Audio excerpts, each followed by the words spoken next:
थोड़ा सा वो है, कल आप लोग छुट्टी नहीं, छुट्टी नहीं, 1 बजे आ जाइएगा। ठीक है, अभी हम बोल दे रहे हैं। ठीक है, हाँ हाँ, 1 बजे से एक्चुअली हमें एक जगह निकलना है ना, तो लेट हो जाएंगे। ठीक है, तो सिलेबस में भी है, नहीं तो छुट्टी कर देते, बट ये है कि छुट्टी करने की कंडीशन नहीं है। हाँ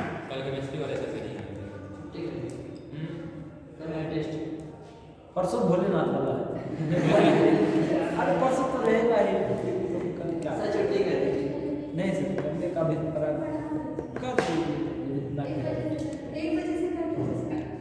एक बजे पढ़ा देते हैं, 2 बजे किसका क्लास आता है? फिर मेरा ही रहता है।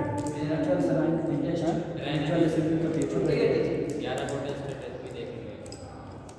तो टेस्ट 1 और 9 को करा दीजिए और वो छुट्टी 2 दिन कर दीजिए। ये भी सही हो सकता है। टेस्ट करा देना, कल नहीं है टेस्ट 1 9 को करा दे। टेस्ट 9 को हो जाए, कल और परसों 2 दिन छुट्टी, 2 दिन तो करना पड़ेगा क्योंकि शंकर भगवान वाला रहेगा और कल बच्चे से जाएगा आपका भी दिख रहा। नहीं, मैं 1 से 2 पढ़ा सकता हूँ, ऐसा नहीं है, बट 2 बजे से कौन पढ़ाएगा? कल किसका बायो में किसका पीरियड है? मिस्टर सर नहीं आएंगे, बताए कल ही 2 बजे वो भी कल पेपर है। बैठो बैठो बैठो। कब? अरे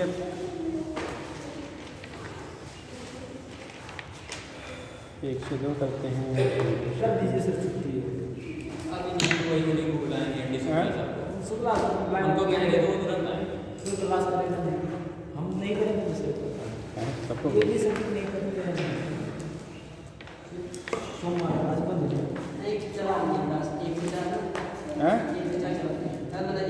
सर जी रहेंगे नहीं। 1 से 2 तो हम पढ़ा ही देंगे। ये क्लास में उतनी दूर से आएंगे, दिक्कत कल कौन सा दिन है? आज कौन है? कल थर्सडे आज बृहस्पतिवार शुक्रवार 2 दिन छुट्टी, शनिवार को क्लास, संडे छुट्टी, सोमवार 3 दिन छुट्टी हो जाएगी। लंबी छुट्टी हो जाएगी। 3 दिन रहेगा, 2 दिन संडे भी छुट्टी रहेगी। संडे रहेगा तो शनिवार को क्लास में रहेगा। चलिए पढ़िए, भी बात करते हैं, देखते हैं क्या आपसे बनता है। अब 3 2 से 3 या तो 3 छुट्टी कर दीजिए, मजा आएगा। अरे मज़ा आ रहा है, इधर सिलेबस में खींचना भी है। वो नहीं, ठीक है, वो नहीं कह रहे। वो तो मज़ा नहीं है।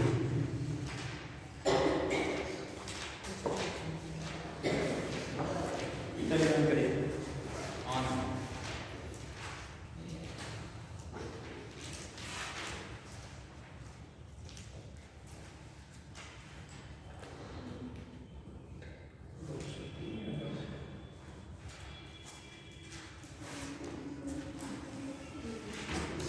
केमिस्ट्री के जगह पे एंडी सर पढ़ाएंगे केमिस्ट्री वाले पीरियड में। नहीं है सर जी, फुल रेक्टिफायर में होगा, आप फुल चलिए अच्छा, देखते हैं, अभी बात करते हैं। अगर कुछ मेहनत होता है तो या तो हमें 2 से 3 पढ़ा के तब जाएँ। वही होगा, भैया डी सी क्लास वो तो खाली 6 कॉल करेंगे 5 मिनट में आएंगे। एक क्वेश्चन है इनका, देख लीजिए बेटा, क्वेश्चन देख लो। Silicon, carbon, silicon, germanium atoms have 4 valence electrons each. सभी में वैलेंस इलेक्ट्रॉन 4 होते हैं। ठीक, their valence and the conduction bands are separated by energy band gap. ठीक है, represented by Eg, Eg(c), Eg(s) and Eg(Ge) respectively. ठीक, which of the following relations is true in these cases. आपको energy gap बेटा, जो हमारा carbon होता है वो नॉन कंडक्टर में काउंट किया जाता है। टेट्रा वैलेंट तो है, बट उसे हम लोग क्या नॉन कंडक्टर ने इंसुलेटर की तरह यूज़ करते हैं। वो एज ए सेमी कंडक्टर नहीं काउंट होता। जब ग्रुप में ऊपर से नीचे आते हो तब उस केस में कंडक्टिविटी यानी सिलिकॉन और जर्मेनियम बेस्ट हम लोग सेमी कंडक्टर लेते हैं। ठीक है, तो वो कंडीशन, इसका मतलब कार्बन की जो एनर्जी बैंड है वो सिलिकॉन और जर्मेनियम दोनों से क्या होगा, ज़्यादा होगा। ठीक, अब ऑप्शन की कार्ड देख लो क्या दिया आपको। EgC ग्रेटर देन EgSi, ये भी सही है। EgC लेस देन EgSi गलत है।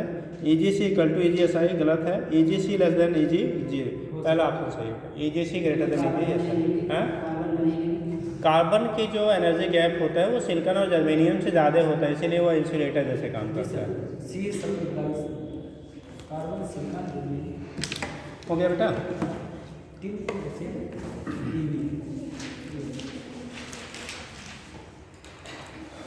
कहाँ तक कल कर लिया था हैं?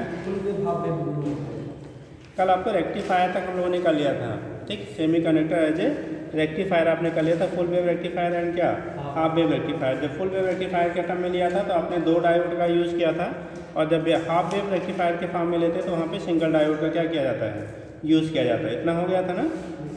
Full wave rectifier and half wave rectifier कैसे फंक्शनिंग होती है वो चीज़ आपको एक्सप्लेन कर दी गई थी। आप फर्स्ट डे आए बेटा, अभी कहाँ से आए हो? दोबारा से। अभी क्या कर रही हो? तो इंटर कब किया है? ग्रेजुएशन वगैरह कर रही हो? BA। साइंस लेके कहाँ BA में चले जाते तुम लोग जी? हाँ, देखो एक चीज़ फ्यूचर में याद रखिएगा बेटा, जैसे जिनसे जो गलतियाँ हो गई वो तो गई हो तो बात मतलब उसको चेंज नहीं आप कर सकते हो, बट जिस फील्ड में आप वर्क करिए, ठीक, उसी में अपनी एनर्जी को इन्वेस्ट करिए, ठीक। उसमें करेंगे तो आपकी पिछली जो टाइम और पैसे और इन्वेस्टमेंट किया है वो आपका उसका आउटपुट मिलेगा। आप अपने फील्ड को जब चेंज कर देते हो तो वहाँ जीरो हो जाते हो। जीरो मतलब क्या? जैसे आप साइंस स्ट्रीम से पढ़े हो, फिजिक्स केमिस्ट्री बायोलॉजी पढ़े हो, आपने आर्ट्स में हिस्ट्री ज्योग्राफी और कुछ और भी ले लिया आपने, तो उसके बारे में तो आप जीरो हो। तो आप जाएंगे उस क्लास में तो कहाँ से शुरू करना पड़ेगा आपको? जीरो से करना पड़ेगा। अब या तो इतना आप मेहनत कर दो कि जो उस क्लास के बाकी लोग बेबी से लेके और 12th तक पढ़े थे उनसे प्लस हो जाइए, तब तो आपको आउटपुट बेटर मिलेगा। नहीं तो अगर आप फील्ड चेंज करते तो फिर बहुत ज़्यादा आपको मेहनत करनी पड़ती है, ठीक। तो अगर आप अपने फील्ड में वर्क करेंगे तो जितना आपने पहले किया है वो आपको उतना पॉजिटिव रहेगा, आगे एक्स्ट्रा करना पड़ता है, ठीक है। तो ये चीज़ें रही, बार बार चेंजेस नहीं किया करिए। चेंज करिए तो फिर उसी में लग जाइए, ठीक। जैसे कोई लोग कहते हैं भैया नीट की प्रिपरेशन कर रहे हैं साथ में BA कर रहे हैं, अरे यार BA कहाँ का मतलब कर रहे हो ना, आप BSc करो, उससे अच्छा BSc करोगे। BSc में आपका जो नीट में पढ़ते हैं आपको 80% चीज़ें वही रहती हैं, ठीक है। फर्स्ट ईयर सेकंड ईयर तो आपको अलग से बहुत कुछ पढ़ने की जरूरत नहीं, पर थर्ड ईयर का सिलेबस चेंज हो जाता है तो थोड़ा सा चीज़ें हैं, but first year second year बहुत ज़्यादा डिफरेंसेस नहीं मिलती हैं। जो आप पढ़ते हैं वही चीज़ें हैं, थोड़ा सा कुछ चीज़ें अपडेट है, लेकिन आपके यहाँ जो लेवल है यहाँ पे ग्रेजुएशन का पेपर तो 12th से भी गया गुजरा आता है। यहाँ का जो लेवल है पेपर, आप जो लोग BSc कर रहे होंगे देखिए आपके पेपर कैसे आते हैं, ठीक है। तो वो चीज़ें हैं, तो अगर आप करिए तो अपने ही फील्ड वाला करिए, दूसरे वाले में मत जाइए, ठीक। नहीं तो वहाँ पर क्या कुर्सी से लिखना पड़ेगा, ठीक है। इसलिए अपने वाले में ही रहिए, है ना। कुछ जानते हो, खुश हो गई है ना, हाँ मौका मिला था, ठीक। तो उस केस में क्या होता है, मतलब अपने में रहेंगे तो आप उसको पॉजिटिवली उसको क्या करेंगे, जो आपकी नॉलेज है वो यूज़ होगा, ठीक है। ये चीज़ है, फिर आप तो कर रहे बेटा, करो, कोई टेंशन नहीं है, तो हो गया है ना। लेकिन अपने घर में कोई ऐसा होगा तो उसको रॉन्ग पाथ मत देखने दीजिएगा, ठीक है। कि भैया कर रहे हैं नीट की प्रिपरेशन कर रहे हैं, IIT की प्रिपरेशन कर लिया BA, ठीक, तो वो अलग रूट हो जाता है पूरा। चलिए, तो बोला क्या जा रहा था आपको, ठीक है। किसमें PN जंक्शन आपका हो गया। अगला नेक्स्ट हेडिंग करेगा बेटा ट्रांजिस्टर। एक चीज़ और कर लीजिए, पे क्वेश्चन आपको पूछा जाता है बेटा, ठीक है। ब्रिज, ठीक, जो PN गायब, बड़ी अच्छी बात है, पहले बताया तो। लिखो नेक्स्ट लिखिएगा, अगला जो PN जंक्शन हम लोग यूज़ करते हैं बेटा, ठीक है। एक कंडीशन आपकी आती है, अगर ब्रिज PN यानी कि जो हम लोग यूज़ कर रहे हैं, ठीक है, टर्म आता है क्या किसके फॉर्म में होगा, ब्रिज के फॉर्म में हो रेक्टिफायर, तो कैसे वहाँ पे यूज़ कर लिखिएगा। हेडिंग करो फुल वेव, एक छोटा सा बना लो, क्वेश्चन पूछा गया इधर कई बार। Full wave bridge rectifier, full wave bridge BRIDGE bridge rectifier, full wave bridge rectifier, full wave bridge rectifier, ठीक।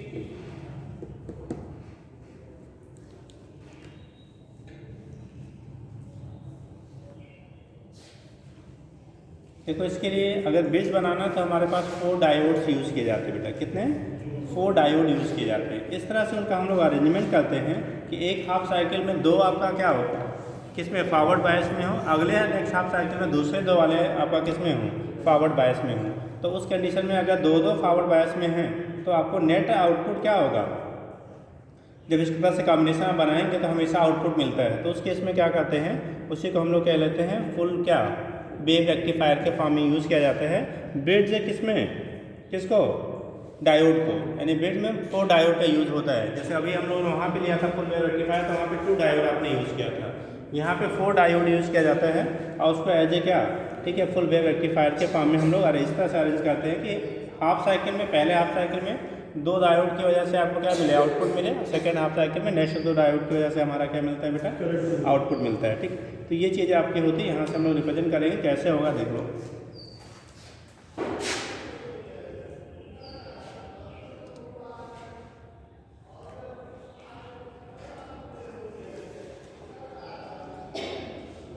हम बना लेंगे तो बनाइएगा,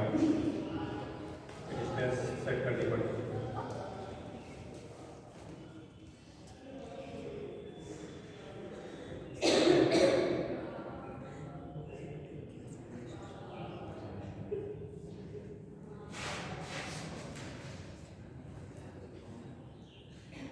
ये मान लो हम लोगों ने बेटा कितने 4 डायोड आपने अरेंज किया। कितने डायोड हैं आपके, 4 डायोड है। D1 ऊपर वाले को D1 मान लो, नीचे वाले को दोनों को D2 मान लेते हैं। ठीक, तो 2 के थ्रू हम लोग इनपुट देते हैं, दूसरे के थ्रू हम लोग क्या लेंगे, आउटपुट लेते हैं। ठीक, तो यहाँ पे क्या हो गया,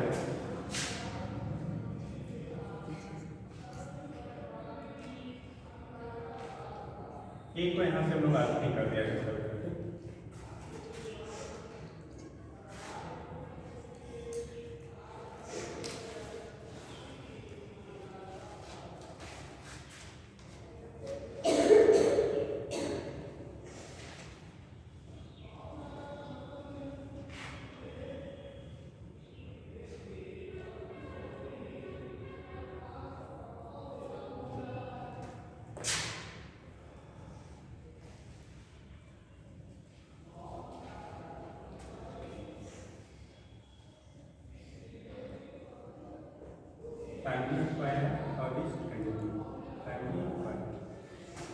तो हम लोग दोनों को इधर D1 से दिखाते हैं, इसको दिखा देते हैं D2 से।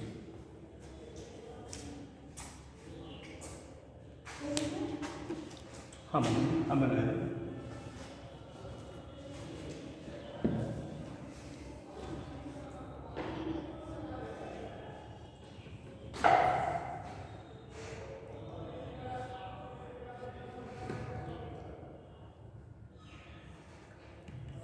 हो गया,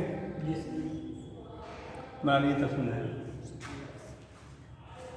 यहाँ से इनपुट AC देते बेटा, इनपुट AC, और इसके थ्रू ये बोर्ड रजिस्टर से हमारा होता है, इसके थ्रू हम लोग आउटपुट लेते हैं। आउटपुट किस फॉर्म में मिलेगा हमें, DC के फॉर्म में। ठीक,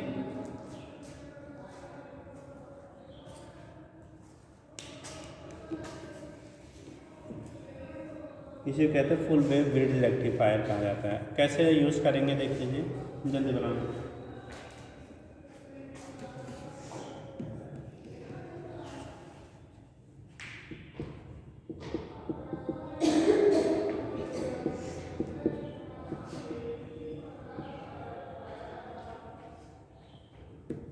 बायोलॉजी का हो गया बेटा कंप्लीट, एक चैप्टर 1.5 चैप्टर, एक आधा बचा है, बड़े जल्दी पे भेज दे रहा हूँ। 2 टीचर पढ़ेंगे। चलो ठीक, और सर जी 12 को पूरा उड़ा के पढ़ा है, 12 को पूरा उड़ा के पढ़ा है, 11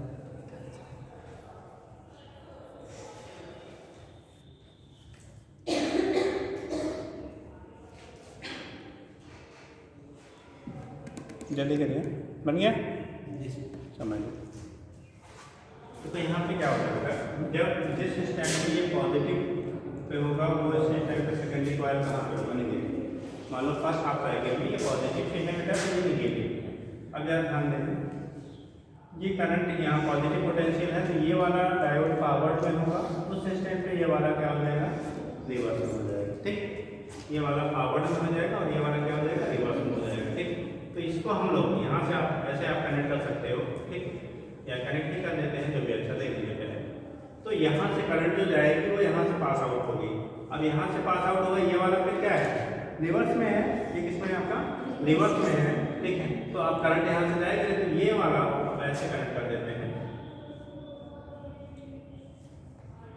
ठीक, देखो यहाँ से पास आउट हुआ, ये यहाँ से सप्लाई कंप्लीट हो गई, ये फॉरवर्ड हो गई, ये इस तरह से आपका रोटेट हो रहा है, यहाँ से आ रहा है, ऐसे घूम जा रहा है। ठीक, तो ये कंडीशन किसकी हो गई आपकी, आउटपुट यहाँ से मिल जाएगा। क्या मिलेगा, आउटपुट मिलेगा। नेक्स्ट हाफ साइकिल में जब ये निगेटिव पे होगा तो ये वाला किस पे होगा आपका, पॉजिटिव पे होगा। ये निगेटिव पे है तो ये वाला किस पे हो जाएगा, पॉजिटिव पे। अब ये निगेटिव पे है, ये वाला दूसरा हमारा किस पे है, पॉजिटिव पे है। आप देखो ध्यान देना, यहाँ से जा रहे हैं तो ये वाला किसमें है, पावर बायस कंडीशन में है। किसमें है, ये वाला पावर बायस कंडीशन में, ये वाला रिवर्स हो गया। तो करंट ऐसे जाएगी, यहाँ से पास होकर फिर रिटर्न बैक, ये यहाँ से देखो आउटपुट हमें अगेन मिल जाएगा। तो फर्स्ट हाफ साइकिल में भी आपको आउटपुट मिल रहा है, सेकंड हाफ साइकिल में भी आपको क्या मिला, आउटपुट मिल रहा है। यानी कि दोनों हाफ साइकिल तो आपके होंगे, चाहे पॉजिटिव हाफ हो या नेगेटिव हाफ, दोनों में आउटपुट आपको क्या हो रहा है, करंट मिल रहा है। ठीक, तो हम लोग इसीलिए कहते हैं प्रैक्टिस यूज करते हैं फुल वेव रेक्टिफायर।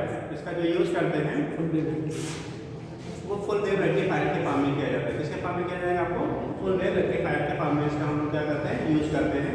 वेट क्या है, एक डायोड है, तो यहाँ से आप रिप्रेजेंट कर लेते हो।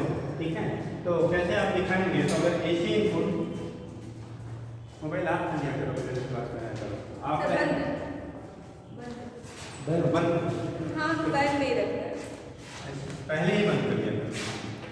देखो इनपुट जब लेंगे, एसी क्या है आपका, इनपुट, इनपुट क्या है बेटा, एसी इनपुट है। तो उस केस में ये बी या आई कुछ भी ले लेते हैं बेटा, बी या आई। जब हम लोग डीसी आउटपुट की बात करेंगे, किसकी बात करेंगे, आउटपुट, तो पहले हाफ साइकिल में भी मिला, नेक्स्ट में भी मिल रहा है। ठीक, तो इस तरह से हमारा क्या मिलेगा, आउटपुट मिल जाता है। तो ये हमारा डीसी क्या हो गया, ठीक। तो दोनों पार्ट में हमारा क्या हो रहा है, वहाँ पे एप्लीकेशन हो रहा है, एक बार इधर तो और दूसरी बार क्या, इसके थ्रू हमें आउटपुट मिल रहा है। तो आउटपुट दोनों साइड से आपको मिल रहा है, इसीलिए कहते हैं हम लोग क्या, फुल वेव रेक्टिफायर है। दिस इज कॉल्ड क्या, फुल वेव ब्रिज रेक्टिफायर, क्योंकि ब्रिज के फॉर्म में है, इसीलिए फुल वेव ब्रिज रेक्टिफायर कहलाता है। हो जाएगा जी।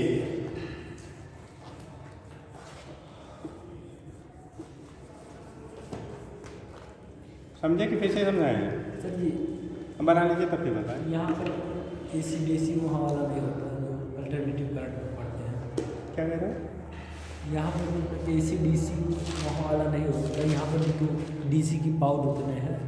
जैसे वहाँ पर एसी और डीसी अल्टरनेटिव करंट वाले में अगर कोई एसी मारे या डीसी मारे तो एसी ज़्यादा, नहीं वही कंडीशन। तो यहाँ हम लोग कन्वर्जन कैसे एसी को डीसी में कन्वर्ट कर रहे हैं, कन्वर्ट होने के बाद वही कंडीशन मिलेगी जो वहाँ मिलता था।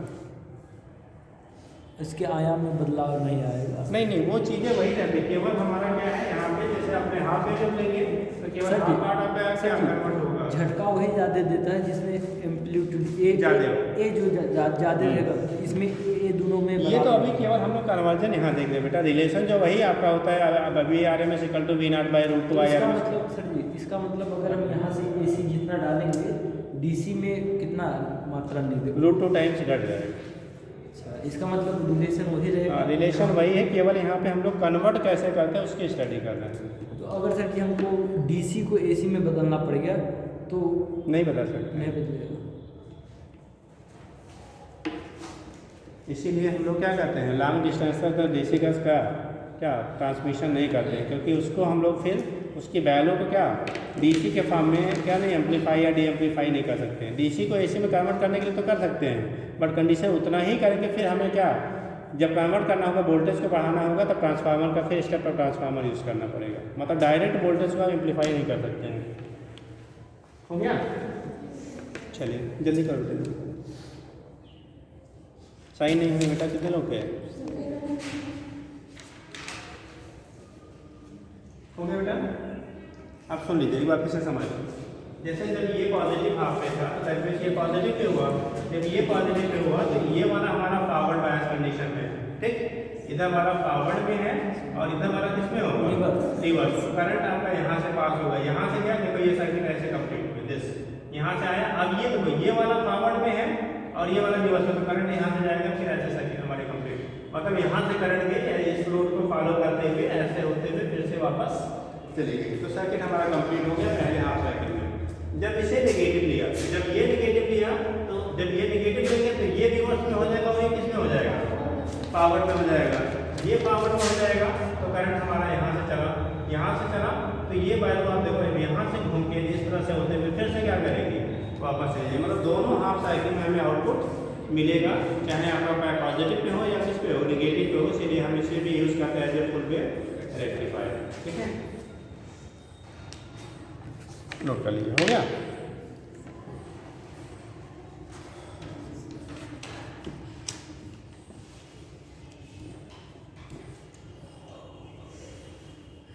सर जी करंट अगर इसके दिशा में तो फॉरवर्ड बायसिंग और करंट इसके अपोजिट डायरेक्शन में तो रिवर्स। वैसे हम फाइनली जो डिसाइड करते हैं वो पोटेंशियल के बेस पे ही करते हैं, बट ये पोटेंशियल जिधर होगा जहाँ अलाउ हो रहा है दैट मीन्स फॉरवर्ड है, जो जहाँ से अलाउ नहीं हो रहा वहाँ से रिवर्स है। करंट भी तो ठीक, नेक्स्ट आप रीडिंग करेंगे बेटा ट्रांजिस्टर।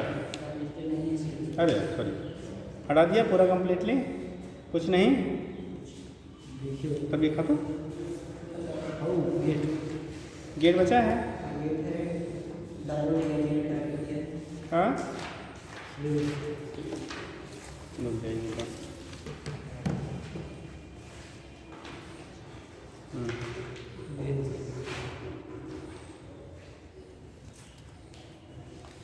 रेगुलेटर हो गया, लॉजिक गेट। चलिए तब नेक्स्ट लिखिए बेटा, ट्रांजिस्टर हट गया है। ठीक, टाइप तो कल थोड़ा सा समझा दिया था बेटा, ठीक है। चलिए तब गेट से फिर आ जाइए। गेट में आपका or gate, and gate, not gate, nand gate and nor gate. ठीक, 2014 खाली आया तो 2013 से लगातार वो हमेशा आता ही रहता है। अब कहीं बाय द वे खाली 14 में आया और सब में आता है। तो लिखिएगा, अगला हेडिंग करो बेटा लॉजिक गेट। ट्रांजिस्टर नहीं है तो नेक्स्ट हेडिंग करेंगे गेट। लॉजिक गेट पूरा है। 45 था इस बार हमारे पेपर में। तुम्हारे पेपर 45 था। ये किए थे, सबसे पहले यही किए थे, इसलिए याद है। लास्ट दिन यही आपसे पढ़ेंगे। हो गया लॉजिक गेट। थोड़ा सा समझ लेंगे बेटा। एक हम लोग पढ़ते हैं बाइनरी सिस्टम, एक पढ़ते हैं डेसिमल सिस्टम। क्या, एक बाइनरी, दूसरा क्या पढ़ते हैं हम लोग, डेसिमल पढ़ते हैं। ठीक है, बाइनरी एंड डेसिमल। देखो जब बाइनरी और डेसिमल की हम लोग बात करते हैं तो बाइनरी सिस्टम में दो कंडीशन होती है। ठीक है, या तो 0 या तो 1। 0 है तो आउटपुट की वैल्यू नहीं मिलेगी, 1 है तो आउटपुट मिलेगा। जिस तरह से आपके कॉम्पिटिटिव एग्जाम यानी ऑब्जेक्टिव एग्जाम होते हैं, सीधा ऐसे कंपेयर कर दो objective exam and subjective exam. Objective exam में सही है तो पूरा मार्क्स काट के मिलता है, पूरा मिलता है, और गलत है तो पूरा 0। अब फिर यार बात अलग है, नेगेटिव मार्किंग होती है इसलिए कि चला भी जाता है, बट हम लोग यहाँ नेगेटिव को इग्नोर कर दे रहे हैं। तो या तो पूरा मिलेगा या तो 0। ठीक, और जब हम लोग थ्योरेटिकल एग्जाम देते हैं, अगर 5 मार्क्स के क्वेश्चन है तो लिखा हुआ है तो मतलब किसी को 2 मिल जाता है, किसी को 3 मिल जाता है, किसी को 4 मिल जाता है, रेयरली को 5 मिलता है। साइंस सब्जेक्ट में तो मिल भी जाता है, अगर आर्ट्स वगैरह का पेपर है तो वहाँ पे आपको रेयरली मिलता है। ठीक, तो उस केस में क्या होगा कि यहाँ पे जो हमारा क्या बाइनरी नंबर होता है, क्योंकि जितने भी हमारे इलेक्ट्रॉनिक डिवाइसेज होती हैं वो बाइनरी सिस्टम पे काम करती हैं। जैसे कंप्यूटर की अगर प्रोग्रामिंग वगैरह थोड़ा बहुत पढ़ा हो तो प्रोग्रामिंग हम करते हैं, चाहे वो 2 घंटे प्रोग्रामिंग हो, चाहे 2 मिनट का, चाहे 2 दिन का। अगर एक भी डाटा आपका इनकरेक्ट है तो आउटपुट 0। मतलब सब कुछ आपने किया है, एक भी डाटा कहीं से अगर इनकरेक्ट है तो आउटपुट क्या मिलेगा, 0। और जब हम लोग क्या करते हैं वहाँ पे, इसका मतलब अगर कम्प्लीटली इनपुट राइट है तब तो आउटपुट मिलेगा, नहीं तो क्या मिलता है बेटा, 0। ठीक, तो ये चीज़ें आपकी जो होती हैं, तो यहाँ पे जितनी भी इलेक्ट्रॉनिक सिस्टम है चाहे जो भी है, अगर वो करेगा काम तो करेगा, नहीं तो नहीं करेगा। यानी इलेक्ट्रॉनिक जो भी हमारा बाइनरी सिस्टम पे काम करता है, आउटपुट या तो 1 या तो क्या होता है बेटा, 0। कन्वर्जन भी पहले पूछा जाता था, लेकिन अभी कन्वर्जन वगैरह हटा दिए हैं। कैसे बाइनरी से हम लोग डेसिमल में कन्वर्ट, डेसिमल से बाइनरी में कैसे कन्वर्ट करते हैं, एक एग्जाम्पल लेके आप समझा दें। बाइनरी में कहीं आ जाता है, ठीक, वैसे जब पूछे नहीं जा रहे हैं, अगर आ जाता है तो समझा रखेंगे। कितने लोगों को आइडिया है बाइनरी से डेसिमल में, डेसिमल से बाइनरी में कैसे कन्वर्ट करते हैं? डेसिमल नंबर को बाइनरी नंबर में अगर आपको कन्वर्ट करना है तो कैसे करते हैं? कितने लोग का आइडिया है बेटा डेसिमल को बाइनरी में कैसे कन्वर्ट करते हैं? बताइए, डेसिमल को बाइनरी में अगर आपको कन्वर्ट करना है तो कैसे कन्वर्ट करेंगे? देखो, किसी भी डेसिमल डिजिट को बाइनरी में कन्वर्ट करने के लिए उसे हम 2 से डिवाइड करते हैं। ठीक, कितने से? 2 से। जैसे कोई ले लो, मान लो 15 ले लिया। अब 15 डेसिमल है कि बाइनरी है बेटा? जैसे डेसिमल और बाइनरी, ये डेसिमल आपकी वैल्यू है 0 to 9 जो भी हमारा आता है वो सब किसमें? डेसिमल सिस्टम में है। बाइनरी सिस्टम में केवल 0 एंड 1 होता है। ठीक, इसको अगर बाइनरी में कन्वर्ट करना है तो उसे क्या करेंगे आप? डिवाइड करेंगे। कितनी बार जाएगा बेटा? 7 बार। रिमाइंडर कितना बचेगा? 1। ठीक, ये जो पहला मिलता है इसी को हम लोग LSD कहते हैं, लीस्ट सिग्निफिकेंट डिजिट, और जो लास्ट में मिलेगा उसे हमें मोस्ट सिग्निफिकेंट डिजिट कहते हैं, MSD कहा जाता है। ठीक, फिर 2 से डिवाइड करो तो कितनी बार जाएगा बेटा? 3। कितना बचा रिमाइंडर? 1। फिर 2 से डिवाइड करो कितनी बार जाएगा? 1। रिमाइंडर 1। 2 से डिवाइड करो कितनी बार जाएगा? 0। नहीं जाएगा, मतलब 0। ठीक, तो ये कंडीशन आपका हो गया, यानी 0 जो हो गया। ठीक, क्या हो गया? तो यहाँ पे जो कंडीशन हमारा आ रहा है, ठीक है, ये हो गया क्या? MSD, और ये हो गया हमारा क्या? LSD। अब इसको अगर हमें कन्वर्ट करना है, क्या करना है आपको? कन्वर्ट करना है बेटा। तो MSD जो हो गया, ठीक, कितना? MSD, और ये क्या लिख दिया बेटा? LSD लिख दिया। ठीक, तो अगर इसे आपने कन्वर्ट करना है तो अगर ये हो गया हमारा क्या? वैल्यू किसका? स्टार्ट करेंगे MSD से, जाएंगे किधर की तरफ? LSD की तरफ जाएंगे। तो अगर आप यहाँ से स्टार्ट कर रहे हो तो क्या, कैसे लिखेंगे आप? 0 0 1 0 1 1 1। क्या लिखेंगे? 0 1 1 1 कि 1 1 1 0? 0 1 1। और लोग 0 1 1 1 लिखेंगे कि 1 1 1 1 1 1 1 लिखेंगे? 0 सोच लीजिए, यहीं से गलतियाँ होती हैं। 0 1 1 1 करेंगे या 1 1 1 1 करेंगे? दोनों का रिजल्ट बदल जाएगा। हाँ, अच्छा, दोनों टाइप के आंसर मिल रहे हैं, दोनों हम चेक करके बता देते हैं बेटा। कुछ लोगों ने कहा भैया 0 1 1 1 ये हो गया, यानी कि कितने का? 15 का डेसिमल नंबर का, ये बाइनरी नंबर में इस तरह से इंडिकेट, ये इन्होंने कहा, हमने नहीं कहा है। ठीक, अब ये सही है कि गलत है, चेक करके बताते हैं। दूसरे लोगों ने कहा कि इसका 15 का जो बाइनरी डेसिमल नंबर है इसका 1 1 1 ये बाइनरी नंबर होगा। ठीक, राइट कौन सा है? पहला, दूसरा? पहला। अच्छा, पहला भी चेक कर लेते हैं बेटा, दूसरा भी चेक कर लेते हैं, देखते हैं किसका सही है ना। देखो, जब इसको हम चेक करना हो, हमने राइट किया है या रॉन्ग किया है, तो राइट साइड से आप स्टार्ट करेंगे। पहले वाले के लिए जो भी है इंटू 2 के पावर 0 लिखेंगे। क्या लिखेंगे? 2 के पावर 0। जैसे यहाँ पे 1 है तो 1 इंटू 2 के पावर कितना? 0, प्लस 1 इंटू 2 के पावर 1, प्लस 1 इंटू 2 के पावर 2, प्लस 1 इंटू 2 के पावर 3। अब देखो क्या आएगा? 2 के पावर 0 का मतलब क्या हो गया? 1। किसी भी क्वांटिटी पावर 0 का मतलब 1 होता है, ध्यान रखेंगे। ठीक, तो 1 से 1 में मल्टीप्लाई करेंगे तो 1 आ जाएगा। 2 के पावर 1 मतलब 2, 2 से मल्टीप्लाई किया 2, 2 के पावर 2 मतलब 4, 4 से मल्टीप्लाई किया तो 4, 2 के पावर 3 का मतलब 8, 8 से मल्टीप्लाई किया 8, 4, 12 2 14 1 15 कितना आ गया? 15 आ गया सर। ठीक, अब आप वाले ने बताया तो भी चेक करते हैं, इसमें तो चेक करेंगे 1 इंटू 2 के पावर 0 प्लस 1 इंटू 2 के पावर कितना? 1। ठीक, क्या हो गया? यहाँ से तो किया था ना। ठीक, फिर आ गया 1 इंटू 2 के पावर 2, फिर 1 इंटू 2 के पावर 1 इंटू 2 के पावर 3, प्लस 0 इंटू 2 के पावर 4। ठीक, अब कंडीशन क्या होगा?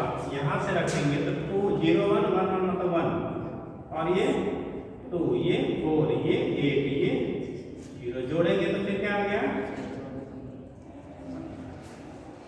दोनों का रिजल्ट कितना आया? 15। दोनों का रिजल्ट क्या आया? 15। इसीलिए जब हम लोग कहते हैं कौन सा राइट है कौन सा रॉन्ग है, कौन सा राइट है कौन सा रॉन्ग है, अगर यहाँ पे डाटा 0 आ रहा है इसे लिखते हैं तो भी चलता है, क्योंकि हमने यहाँ तो 1 आया था ना, या तो यहीं से स्टार्ट कर दिया जाओ, ठीक, तब तो ये डाटा हमेशा लेना होगा।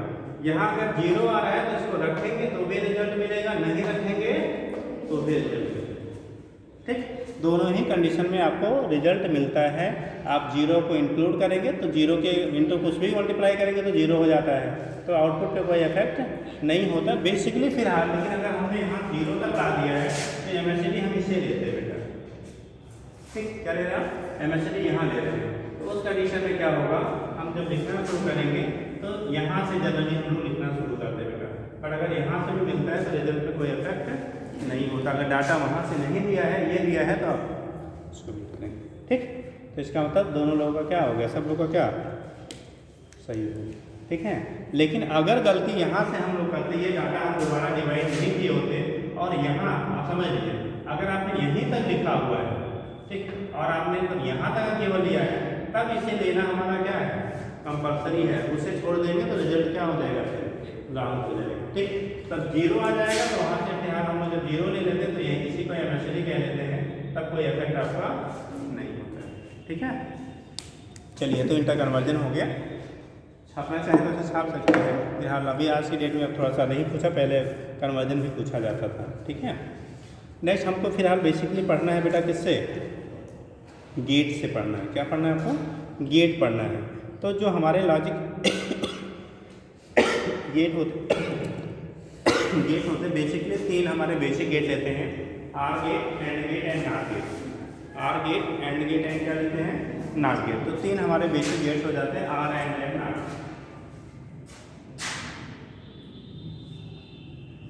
लॉजिक गेट में पहले हम लोग 3 लेते हैं। एक हमारा होता है बेटा आर गेट, दूसरा होते हैं नॉट, कैपिटल में लिखेंगे बेटा नॉट गेट, और तीसरा आपका होता है, पहले एंड कर लेते हैं इसका मतलब एंड गेट, फिर ले लेते हैं नॉट गेट। अब इनके कॉम्बिनेशन से हम लोग मल्टीपल टाइप के गेट बना सकते हैं। इनके कॉम्बिनेशन से आप मल्टीपल टाइप के गेट बना सकते हैं। आपके यहाँ जो दिया गया है नैंड गेट, नार गेट, ठीक, 2 दिया है। फिलहाल मल्टीपल टाइप के गेट बनते हैं बेटा, ठीक है। तो आगे इनको कंबाइन करेंगे तो हमारा नैंड जितना सर दिया हो, हाँ, सिलेबस नार, जार, ठीक, जार है कि जार नहीं यदि आपके यहाँ पूछा जाता है केवल 5 है, ठीक। चलिए फिलहाल जार का बता देंगे आपको, ठीक है। तो ये डिफरेंट टाइप के हमारे क्या हो गए बेटा, गेट हो गए जो हम लोग पढ़ेंगे। सर लेकिन क्लास में तो 3 टाइप का कुछ पढ़ाया जाता है। 3 हाँ? है।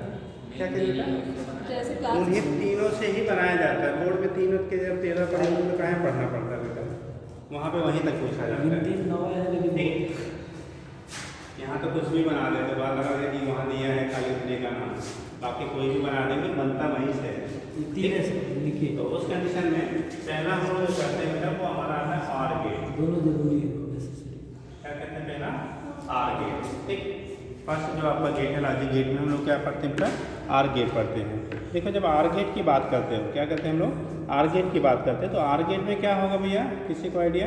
सर जी दोनों जी। में करंट होना जरूरी है। अगर एक 2 इनपुट आउटपुट एक आउटपुट तो जरूरी रहता है, हाँ। लेकिन उसमें दोनों में प्रवेश करना जरूरी है। दोनों में करंट होगा तभी हमको आउटपुट मिलेगा। नहीं सही बोल रहे हो आर अथवा नहीं, एक ठो मिलेगा। बेटो, जब हम लोग एंड कहते हैं तब दोनों में जरूरी रहता नहीं, है। इसमें एक में भी रहेगा जाएगा, चाहे जिसमें एक में भी रहेगा तो जाएगा, ठीक। हाँ। चलिए लिखिए बेटा, तब पहला जो लिखना शुरू करेंगे हम लोग कहाँ से शुरू करेंगे बेटा, आर गेट। इधर कुछ नहीं लिखना, हाँ, इधर कुछ नहीं लिखेंगे। अब सीधे हम लोग वहीं से लिखते हैं बेटा। अब बाइनरी सिस्टम वगैरह अगर करना चाहेंगे तो आप एग्जाम्पल नोट कर लिए। बाकी अपने यहाँ जो स्टार्टिंग है वो लॉजिक गेट में हम लोग आर गेट से पढ़ते हैं, ठीक। मतलब यहाँ पे आउटपुट मिलेगा तो कम्प्लीटली, नहीं मिलेगा तो 0 बेटा, ठीक। साइन हो गया सबका, लिखिएगा। अब आर गेट जो होता है हम लोग रिप्रेजेंट करते हैं बेटा क्या, जैसे चित्र बना, 1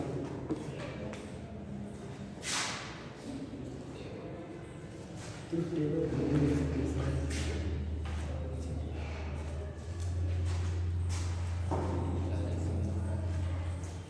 हमारा सर्किट देख लेते हैं।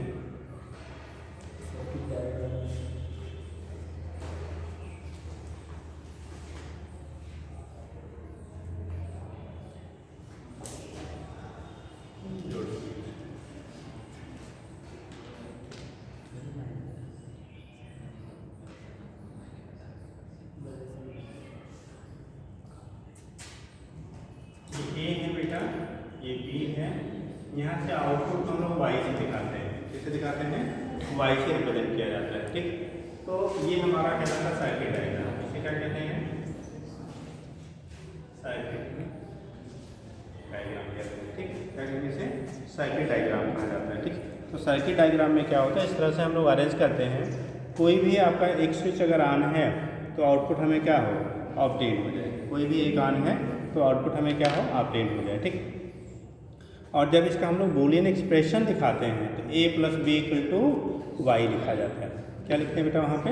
a plus B equal to क्या लिखते हैं आप? y लिखते हैं। तो उस केस में जब बूलियन एक्सप्रेशन लिखेंगे उसको तो a plus B equal to क्या होता है? y के बराबर हम लोग लेते हैं, ठीक है। तो अगर आप दिखाते हो, ठीक, सर्किट डायग्राम कैसा होगा तो ये हमारा सर्किट डायग्राम रिप्रेजेंट करता है। सिंबल जब हम लोग लेते हैं बेटा, क्या लेते हैं? जब सिंबल लेते हैं आर गेट का, तो आर गेट का सिंबल क्या होता है? आर गेट का सिंबल हाथ से बना सकते हैं।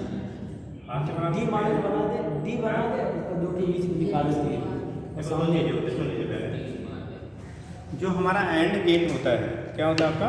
एंड गेट होता है। और जब आर गेट की हम लोग बात करते हैं, एंड गेट एंड किस में?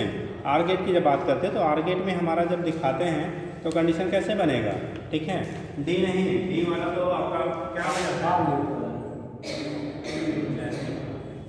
ये किसका है? तो एंड और ये आर है सर, सिंबल को भी याद रखिएगा। ये जैसे सिंबल आप किसका? आर गेट का होता है। तो ये आर गेट का बेटा क्या होता है? आपका सिंबल होता है। और जब हम लोग लिखते हैं इसका बूलियन एक्सप्रेशन लिखते हैं तो y equal to a plus B Boolean expression लिखा जाता है। तो y इक्वल टू क्या लिखते हैं? ये सिंबल होता है। बूलियन एक्सप्रेशन लिखेंगे यहाँ पे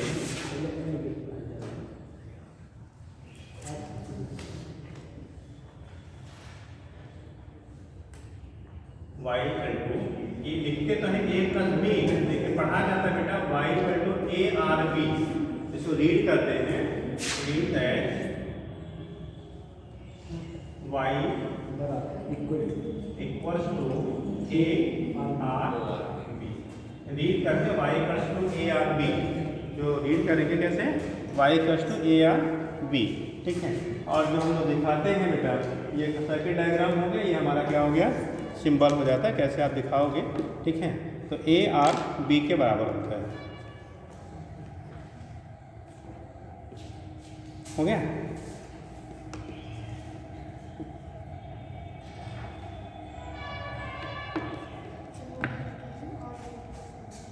आर गेट, ये Boolean expression, BOOLEAN Boolean expression mathematically हम लोग इस तरह से दिखाते हैं।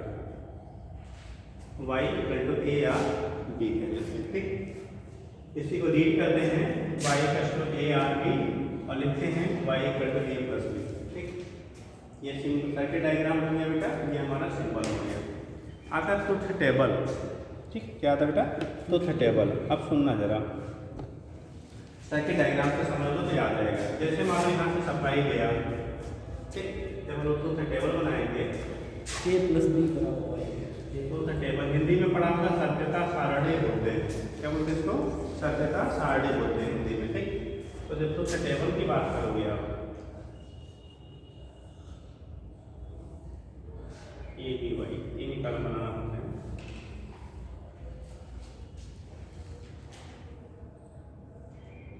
ए बी वाई याद रखेंगे। जब हम लोग जीरो रखेंगे तो इसका मतलब वहाँ पे ना तो इनपुट दे रहे हैं ना तो आउटपुट वहाँ पे जीरो जो है वो नहीं है, और वन का मतलब है, ठीक। तो इस केस में अगर इनपुट जीरो जीरो, तो मैं जरा यहाँ से समझो, अगर बेटा यहाँ से कोई करंट नहीं जा रहा, कोई करंट यहाँ से मान लो इसका हमने कोई भी करंट यहाँ से सर्किट से पास आउट नहीं हो रहा है, तो करंट इन पास आउट होगा, और ना होने मतलब ना तो यहाँ से जा रहा है ना तो यहाँ से जा रहा है, तो इन दोनों की वैल्यू का मतलब क्या हो गया 0 0। अगर ये दोनों ऑफ हैं, दोनों की वैल्यू 0 है, तो अगर ये 0 0 है तो क्या बल्ब जलेगा आपका? वैसा ये अगर दोनों स्विच ऑफ है तो क्या बल्ब जलेगा? वहाँ तो सप्लाई जाएगी नहीं, तो सप्लाई जाएगी नहीं, तो वाई की वैल्यू क्या मिल जाएगा 0। अगर ए और बी दोनों 0 है इनपुट, तो वाई की वैल्यू भी क्या मिलेगी 0 मिलेगी। दूसरा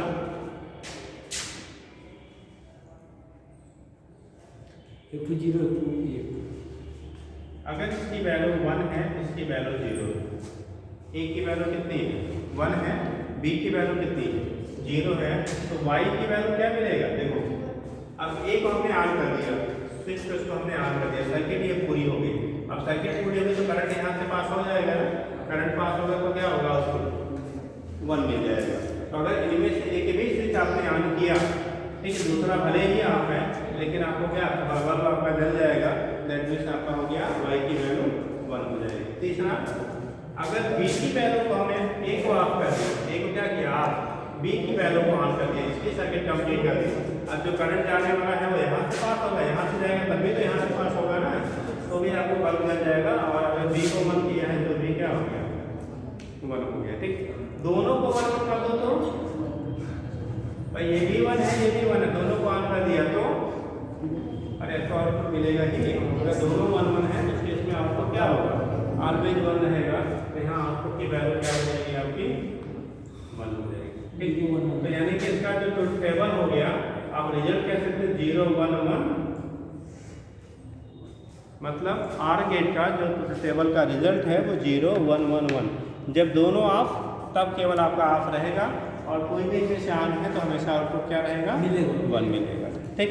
इसी को 0 1 1 1, ठीक, यानी कि जो आउटपुट हो गया तो टेबल का आर गेट का 0 1 1 1 हो गया, ठीक। बना लीजिए, समझ गए? आपने पिछली बार करी अरे कोई बात नहीं, हैंड कर लो, आर कर लो, नाट कर लो। अच्छा वही दिमाग में फीड है क्या अभी कि फोटो ऐसा है, तो तुम रटने वाली कहानी कर दिया। जैसे बच्चे कहते हैं ABCD सुना दो तो A to Z सुना देंगे, तो डी के बाद क्या है तो गायब हैं। ठीक नहीं समझिए सब, सीक्वेंस वही फीड हो गया था।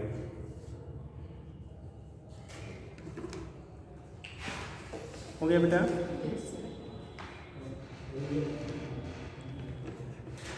अब इसी में एक वेव डायग्राम आता है बेटा। क्या आता है? Wave diagram. कितने लोगों को आइडिया है वेव डायग्राम का? वेव डायग्राम का कितने लोगों को आइडिया है बेटा? वेव डायग्राम कोई बताएगा? लॉजिक गेट में आपको वेव डायग्राम बताया गया था। वेव डायग्राम कोई लोग? तो पहले वेव डायग्राम बनाते हैं।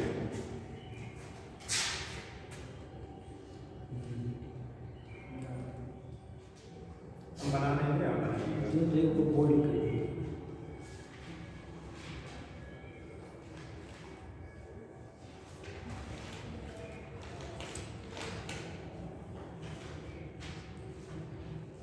देखो मार्कर कलर वाला ले आए बेटा, बोला लाइट कलर वाला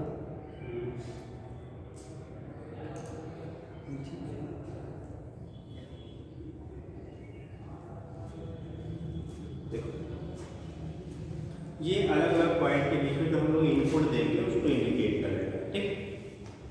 तो कंडीशन क्या होता है, ये जो लाइन है ये 0 0 है, इसको इंडिकेट करा 0, ऊपर गया तो क्या हो गया 1, ये 1 1 1 को इंडिकेट करेगा, ठीक।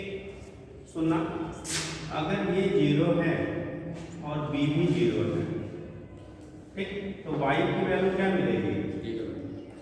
0 मिलेगा।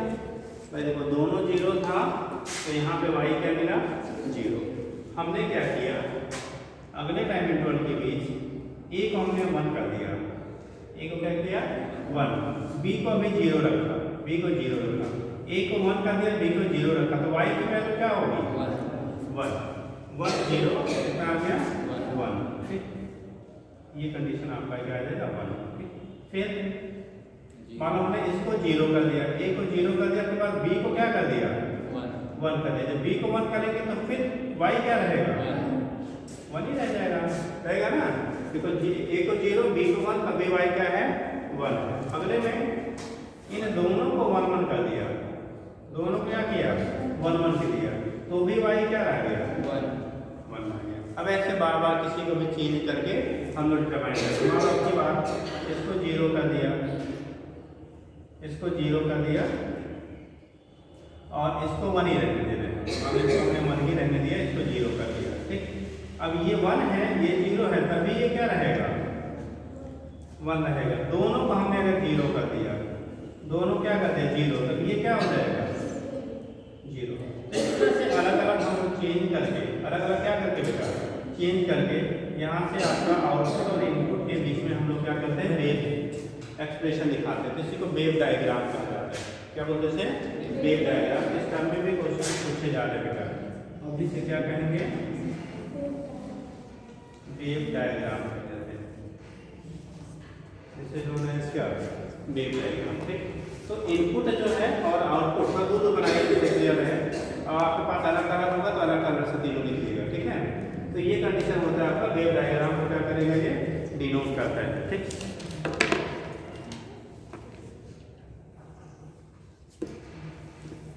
वही ट्रुथ टेबल के अकॉर्डिंग ही बनता है। ट्रुथ टेबल ही वेव डायग्राम को डिसाइड करेगा कैसे आपका वहाँ पे आउटपुट और इनपुट के बीच जो रिलेशन है, एक हम लोग ट्रुथ टेबल के बेस पे डिसाइड करते हैं, और वही चीज़ हम लोग यहाँ वेव डायग्राम के बेस पे डिसाइड करते हैं, ठीक। ऐसे आप कितनी भी लाइनें बना सकती हैं, उनके बीच में कोई चेंज करके आउटपुट हम लोग रिप्रेजेंट करते हैं, ठीक।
ओके,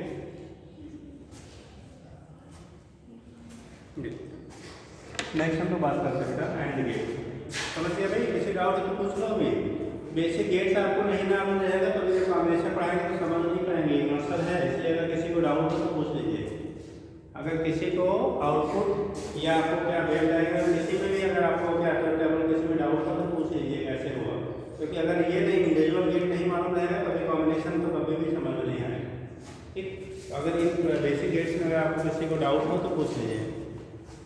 नहीं है तो अभी अगला आप ही लोगों से पूछेंगे, ठीक है। चलिए नेक्स्ट देखते हैं बेटा तब एंड गेट।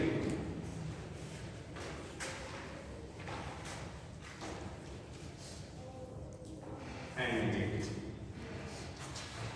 चलते हैं बेटा एंड गेट। अब बताओ एंड गेट की जब कंडीशन हम लोग करेंगे इसकी बात करेंगे बेटा एंड गेट। तो जब एंड गेट दिखाते हैं तो लिखते हैं y equal to Boolean expression a dot b, ठीक। क्या लिखेंगे y इक्वल टू, जहाँ a प्लस b लिखा है ना, यहाँ ये हो जाता y equal to a dot b। पढ़ते हैं हीट है y क्या इक्वल टू a एंड क्या b, एंड लिख देते बेटा a एंड b। ठीक, y equals to A and B. अब जब हम लोग इसका पढ़ेंगे बेटा क्या चीज, सर्किट डायग्राम, क्या लिखेंगे आप, सर्किट डायग्राम बनाएंगे। तो सर्किट डायग्राम में क्या होता है देखो,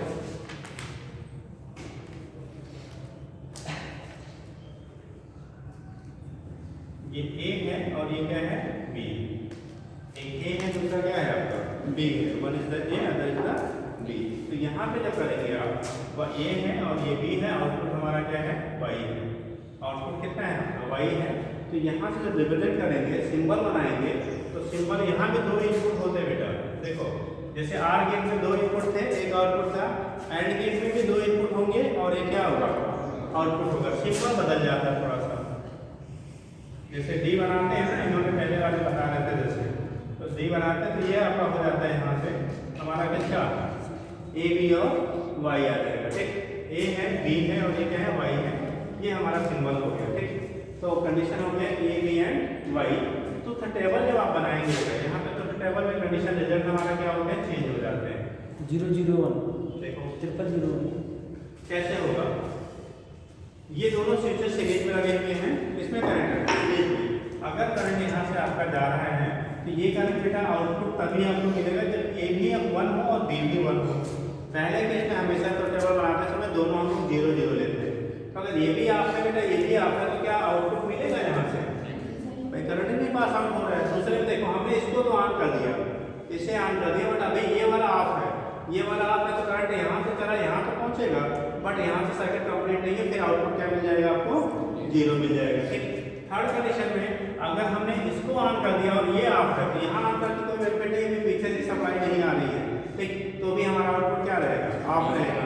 लास्ट में अगर दोनों को ऑन कर रहे हैं, ए बी 1 बी बी 1, तो आउटपुट आपका क्या मिलेगा, 1 मिलेगा। दोनों 0 तो भी 0, कोई एक 1 तो भी 0, दूसरा 1 तो भी 0, दोनों 1 1, तब क्या मिलता है, आउटपुट आपको मिलता है। तो उसका जस्ट रिवर्स हो जाता है, वहाँ 0 1 1 था, यहाँ 0 0 0 1 आ जाएगा। इसका जो आउटपुट है 0 0 0 1 आ जाएगा। ठीक, तो अगर आपका तो टेबल चेंज हो रहा है, इसका मतलब वेव डायग्राम भी क्या करेगा, चेंज हो जाएगा। ठीक, तो पहले इतना करिए तब फिर बताएं।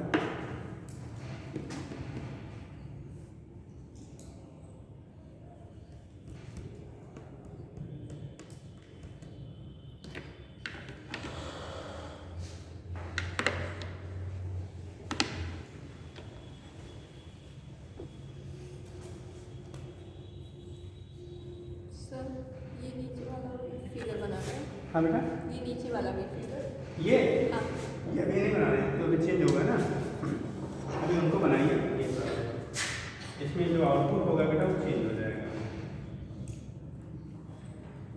बनाना रहेगा, बट आउटपुट अभी बताते हैं तब उसके अकॉर्डिंग बनाइएगा।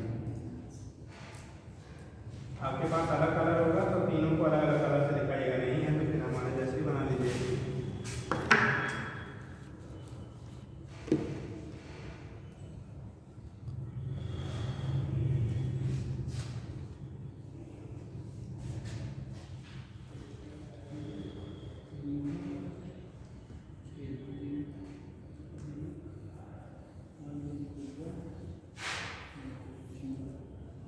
चलिए हो गया। अब बेस बनाइएगा। हमने पहले दोनों को 0 0 लिया, तो y की वैल्यू क्या रहेगी, 0। देखो दोनों को 0 लिया तो भी 0, एक को हमने a को 1 किया, b को 0 रखा, तो भी क्या मिलेगा, यहाँ 0 ही मिल रहा है। देखो यहाँ पे भी क्या मिला, 0। b को 1 किया, a को 0 किया, तो भी क्या मिला आपको, 0। अगली बार जब दोनों को 1 1 किया तो यहाँ क्या मिलेगा, 1। मतलब एंड गेट में आउटपुट 1 तभी मिलेगा बेटा जब दोनों के दोनों क्या होंगे, 1 होंगे, बाकी सारे केसेस में 0 रहेगा। ठीक, तो यहाँ से देखो फिर इसको 1 किया, इसको 0 कर दिया, तो फिर ये घट के कहाँ आ जाएगा, 0 में। ठीक, अगले में इसको 0 किया और ये भी 0 है, तो 0 रहना है। अब कि हम लोग इसको 1 किया, ठीक, इसको भी हम 1 कर लेते हैं, बदल लेते हैं प्रोसेस में, इसको 1 कर दिया, दोनों को 1 1 कर दिया, तो ये क्या हो जाएगा फिर 1। अगला स्टेप हम बना लेते हैं, इसको हमने 1 किया और इसको अगेन फिर से क्या कर दिया, 0, तो ये फिर से क्या हो जाएगा, बात समझ आया ना। मतलब एंड गेट में आउटपुट आपका 1 तभी मिलेगा जब हमारे दोनों इनपुट 1 1 होंगे, बाकी सारे केसेस में क्या मिलेगा आगे 0 ही मिलेगा। ठीक, जल्दी करिए। नॉट वाला भी जल्दी निपटा दिया जाए, कल से कॉम्बिनेशन हो जाएगा, है ना। नॉट करें, हाँ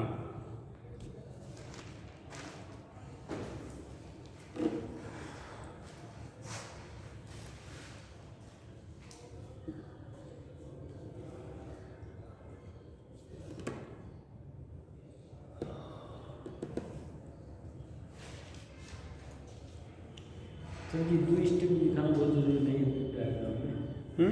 आगे तो और स्टेप बन सकते हैं, अगर पूछेगा तो दोनों में अगर 0 करके दिया रहेगा या 1 करके दिया रहेगा तो इस प्रकार से हमको दिखा लेगा। इस सब में नेक्स्ट लिखेंगे। हो गया बेटा, ये बना जल्दी बना, तो नॉट बता दे सर आ गया। या तो हम इधर बना दें, आप लोग बनाते रहिएगा। ठीक, बुलियन एक्सप्रेशन। देखो अगला है बेटा नॉट गेट। क्या है? Not gate. बुलियन एक्सप्रेशन होता है y equal to a bar, y equal to क्या a बार, और इसको रीड करते हैं y not equal to y not equal to क्या, किसके, a, y not equal to a। ठीक है, जब बार लगा देते तो पढ़ते जैसे y not equal to a। Diagram अगर आप यहाँ पे कितने लोग डायग्राम बना सकते हो, जो बनाएगा उसको प्राइज मिलेगा, है ना। चलो बताओ कितने लोग बनाएंगे, कितने लोग बनाएंगे इसके लिए नॉट गेट के लिए एक्सप्रेशन क्या, सर्किट डायग्राम। जल्दी से 30 सेकंड का टाइम है, बना के दिखा दें।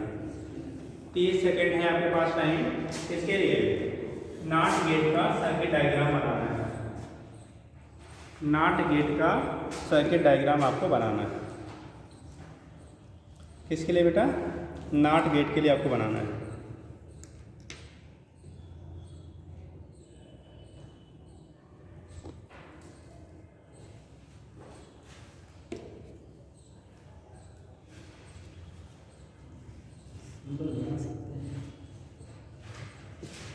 नॉट गेट के सर्किट डायग्राम बनाओ। बना किसी का?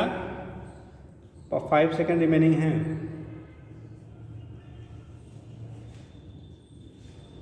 टू वन, हाँ लाइए दिखाइए। बनाए? एनीवन? नहीं बना? हाँ चलो देखो, यहाँ पे कंडीशन क्या होता है, हम लोग बात कर रहे हैं किसका, नॉट गेट का। किसका बात करिए? नॉट गेट का। तो जब सर्किट बनाओगे ना, तो सर्किट ऐसा होना चाहिए जब स्विच ऑन करेंगे तो बल्ब बुझ जाए, और जब ऑफ करिए तो बल्ब जल जाए। ठीक, देखते हैं भैया हमारे पास ये स्विच है,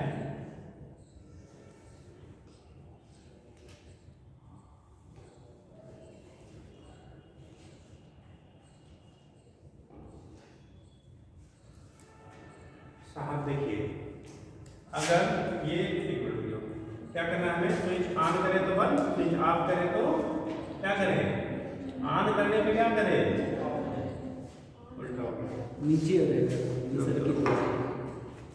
ऑन करने पे बुझ जाए और ऑफ करने पे जल जाए। ये स्विच यहाँ पे, ठीक, ए और ये हमारा वाई। क्या देखना है कंडीशन क्या होता है, करंट यहाँ से जाएगी बेटा। अगर ये स्विच ऑफ है, वैसे करंट की टेंडेंसी होती है हमेशा लोअर रेजिस्टेंस सर्किट को फॉलो करता है। तो अगर ये स्विच ऑफ है तो इसकी मजबूरी है कि कहाँ से पास होगा, इधर से पास होगा तो वाई की वैल्यू क्या मिल जाएगी 1। अगर ये स्विच ऑन कर दिया तो करंट यहाँ नहीं जाएगा, रेजिस्टेंस से पास नहीं होना चाहता, तो कहाँ से चला आएगा, इधर से। ठीक, जब इधर से चला आएगा तो ये वाला क्या होगा, ऑफ हो जाएगा। तो यहाँ पे जब सिंबल हम लोग बनाते हैं, क्या बनाते हैं बेटा, सिंबल यहीं पे क्या लगा देते हैं, डॉट। याद रखेंगे ये ऐसा गेट है जिसका सिंगल इनपुट और सिंगल आउटपुट होता है। सिंगल क्या होगा बेटा, इनपुट, एंड सिंगल क्या होता है, ये सीधा सीधा रहेगा। ये कैसा रहता है आपको, सीधा गड़बड़ रहता है। ठीक, ये सीधा सीधा रहेगा। तो यहाँ पे क्या होगा, सिंगल इनपुट और क्या होता है आपका single output, single input and क्या सिंगल आउटपुट हो जाएगा। तो ये जब आप दिखाओगे यहाँ पे तो इनपुट भी सिंगल और आउटपुट भी सिंगल, तो टेबल बनाएंगे तो चूंकि एक आउटपुट एक इनपुट है तो यहाँ पे क्या मिलेगा, दो ही रहेगा। देखो ए और वाई, ए की वैल्यू 0 तो वाई की वैल्यू, जब स्विच 0 ऑफ है तो करंट यहाँ से जाएगा, बल्ब जल जाएगा क्योंकि 1 मिलेगा। जब स्विच ऑन होगा तो करंट यहाँ से पास हो जाएगा, जब यहाँ से पास हो जाएगा बेटा तो क्या इधर से पास नहीं होगा तो क्या होगा आपका बल्ब बुझ जाएगा। तो ये हो गया ट्रुथ टेबल, क्या हो गया ट्रुथ टेबल। और यहाँ पे दो ही कंडीशन है, एक 1 और एक क्या, इसीलिए इसका ये वेव डायग्राम पूछा भी नहीं जाता क्योंकि तो ये पॉइंट बनता है तो हम लोग कुछ बना लीजिए, बना रहे हैं ए और वाई, ये 0 लाइन है, ये 1 वाला है। इसको 0 करेंगे तो ये वाला क्या हो जाएगा बेटा 1, इसको 1 करोगे तो ये वाला क्या हो जाएगा 0, फिर इसको 0 करोगे तो ये वाला 1, ठीक, इसको 1 करेंगे तो ये वाला ऐसे बदलता है, ठीक है। ये हो गया वेव डायग्राम, सबसे आसान वाला तरीका यही है, कर लेंगे। तो ये हो गया बेटा हमारा डिफरेंट लॉजिक क्या हो गए, गेट हो गए। कैसे होंगे यहाँ से रिप्रेजेंट कर लेते हैं, हो जाएगा। चलिए इतना कर लीजिएगा, कल अभी जैसा कल होता है देखते हैं, नहीं होगा तो फिर उसी टाइम पे छुट्टी करना थोड़ा सा नहीं चाह रहे हैं बेटा, जो जो भी चीज़ें कही अच्छी हुई, ठीक है। तो उस केस में अगर पॉसिबल होता तो नहीं होगा तो उसकी ही जैसा होता है, अभी बात करके बताते हैं।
इस सेक्शन में कौन सा chapter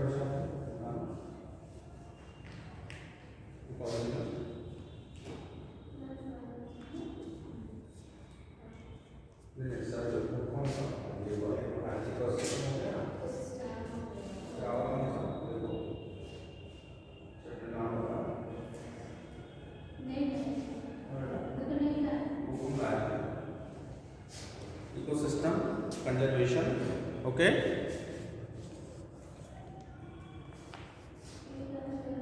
There are 4 chapters in this unit. इस यूनिट में कुल कितने चैप्टर हैं? 4 हैं। पहला मैनेजमेंट का ऑपरेशन, दूसरा इकोसिस्टम, तीसरा बायोडायवर्सिटी एंड कंजर्वेशन और चौथा एनवायरनमेंटल। ये देखो इसमें बताओ कितने चैप्टर कर रहे हैं, कितने चैप्टर आपने डन हुए?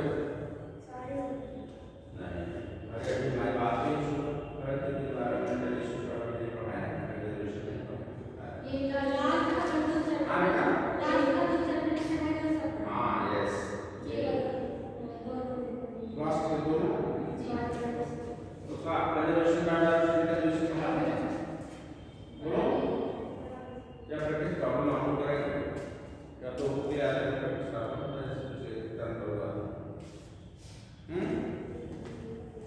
बोलो।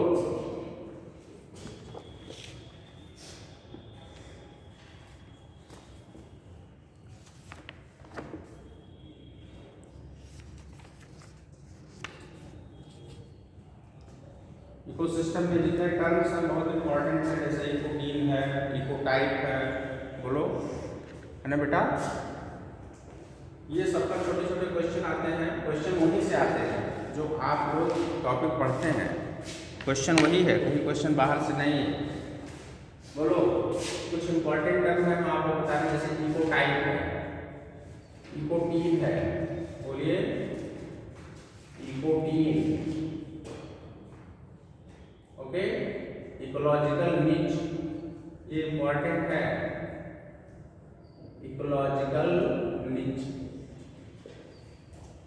ये इंपॉर्टेंट है ये टर्म्स। बायोम हो गया, बायोम बेटा, बायोम, बायोम हो गया, है ना। ये टर्म्स यहाँ से क्वेश्चन राइज होते हैं, ठीक है।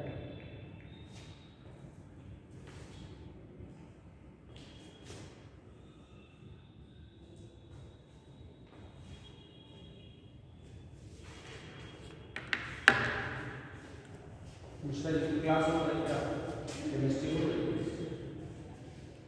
आएंगे।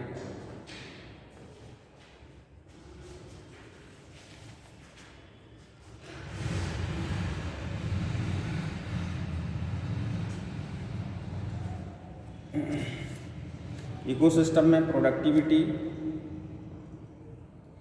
डिकम्पोजिशन, ये टॉपिक इम्पॉर्टेंट है, यहाँ से क्वेश्चन बनता है। इकोलॉजिकल पिरामिड में 3 टाइप के पिरामिड्स,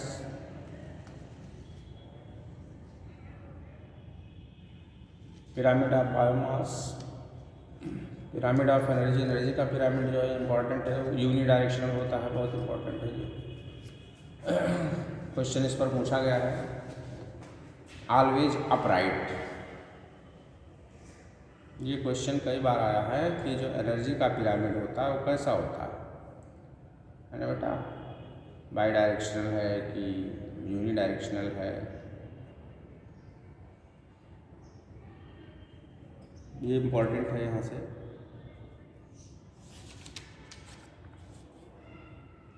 ओके,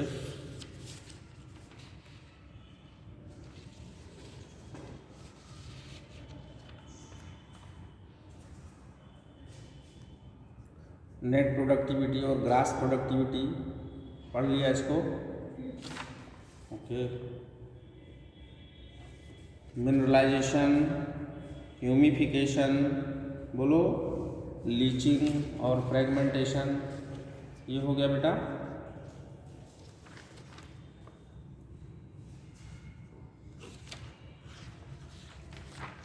एनर्जी फ्लो में 10% लॉ पढ़ लिया, हाँ ठीक है। कौन इसको दिया था, कौन प्रपोज किया था, ये पूछा क्वेश्चन, ये 10% law, who 10% law proposed by,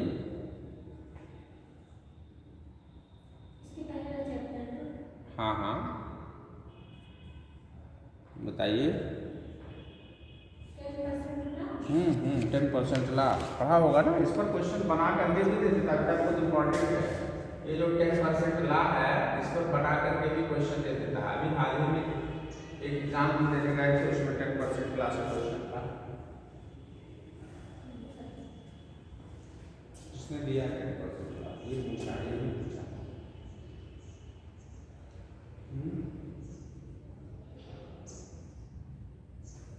Lindeman ने दिया, नाम याद है, इम्पोर्टेंट है।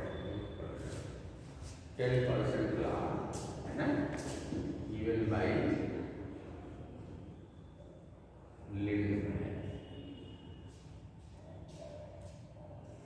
इम्पोर्टेंट। आ जाओ,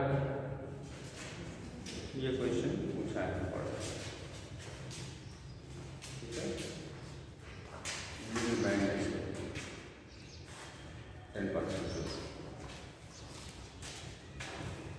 इसमें क्या है कि अगर वैसे देखिए ये प्रोड्यूसर्स हैं, क्या है, प्रोड्यूसर्स हैं, ठीक, और ये कंज्यूमर हो गए, क्या कंज्यूमर्स हो गए, ठीक है। तो तो कह रहे अगर इस लेवल पर ऐड प्रोड्यूसर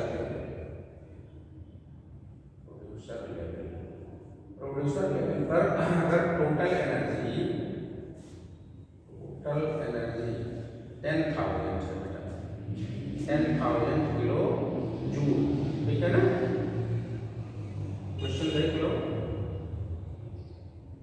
10,000 किलो जूल है अगर टोटल एनर्जी, ठीक है। तो इसके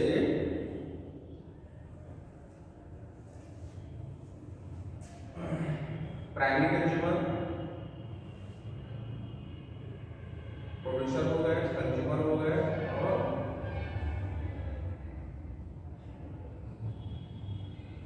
फर्स्ट हो गए ये सेकेंड और ये। तो मान लीजिए पूछ लिया आपसे कि थर्ड लेवल पर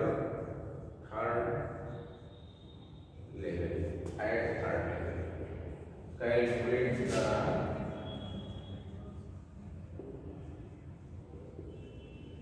एनर्जी एट थर्ड लेवल, ये क्वेश्चन है, ठीक है। इसी को 10% लाना, वैसे सबसे प्रोड्यूसर लेवल पर मान लिया कि 10,000 किलो जूल, या जूल में दे दिया न किलो जूल में दिया, कहा कि 10,000 किलो जूल या 10,000 जूल अगर एनर्जी होती है प्रोडक्शन होती है की, तो टर्शियरी लेवल पर थर्ड लेवल पर आप क्या कर सकता है, कितने लेवल पर बताइए कितनी एनर्जी होगी, ये समझ लो। यही क्वेश्चन है, इस टाइप से क्वेश्चन बना के दे देता है, ठीक है। और ये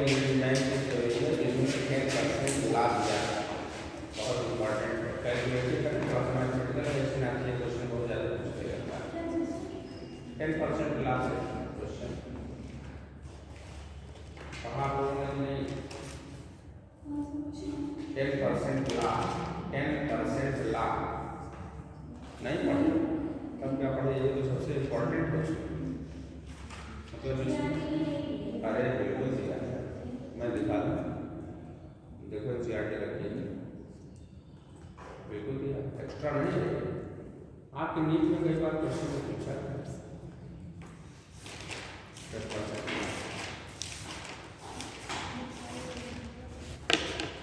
है बेटा, बहुत इम्पोर्टेंट है।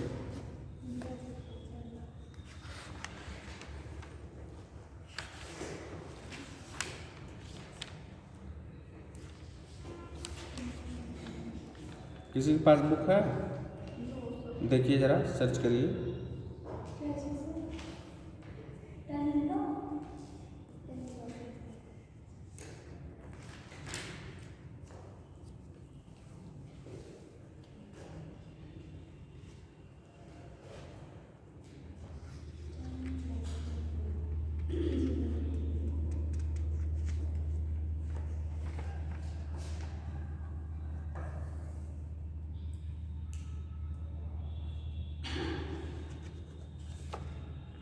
मिला?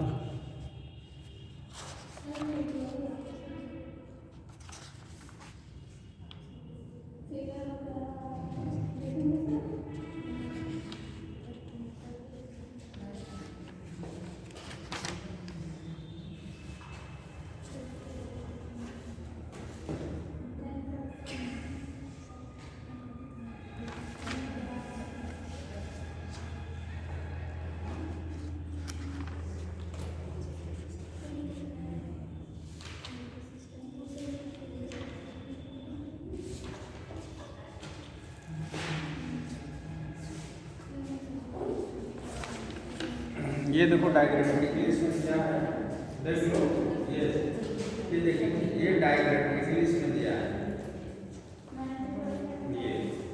ये कैलकुलेशन बेस्ड है, ये क्वेश्चन है, इसमें इसी पर क्वेश्चन है। ये जो पिरामिड बना है ये कैलकुलेशन बेस्ड है। देखिए ये वैल्यू यहाँ लिखी हुई है 10,000 जूल, देखिए लिखा है,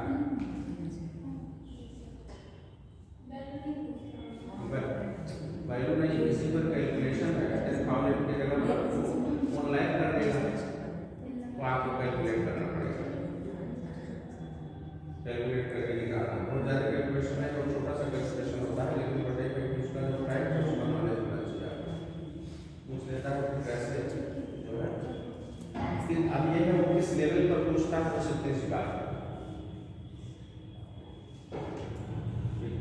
मिला कि नहीं पढ़ो, उसी में कहीं है 10%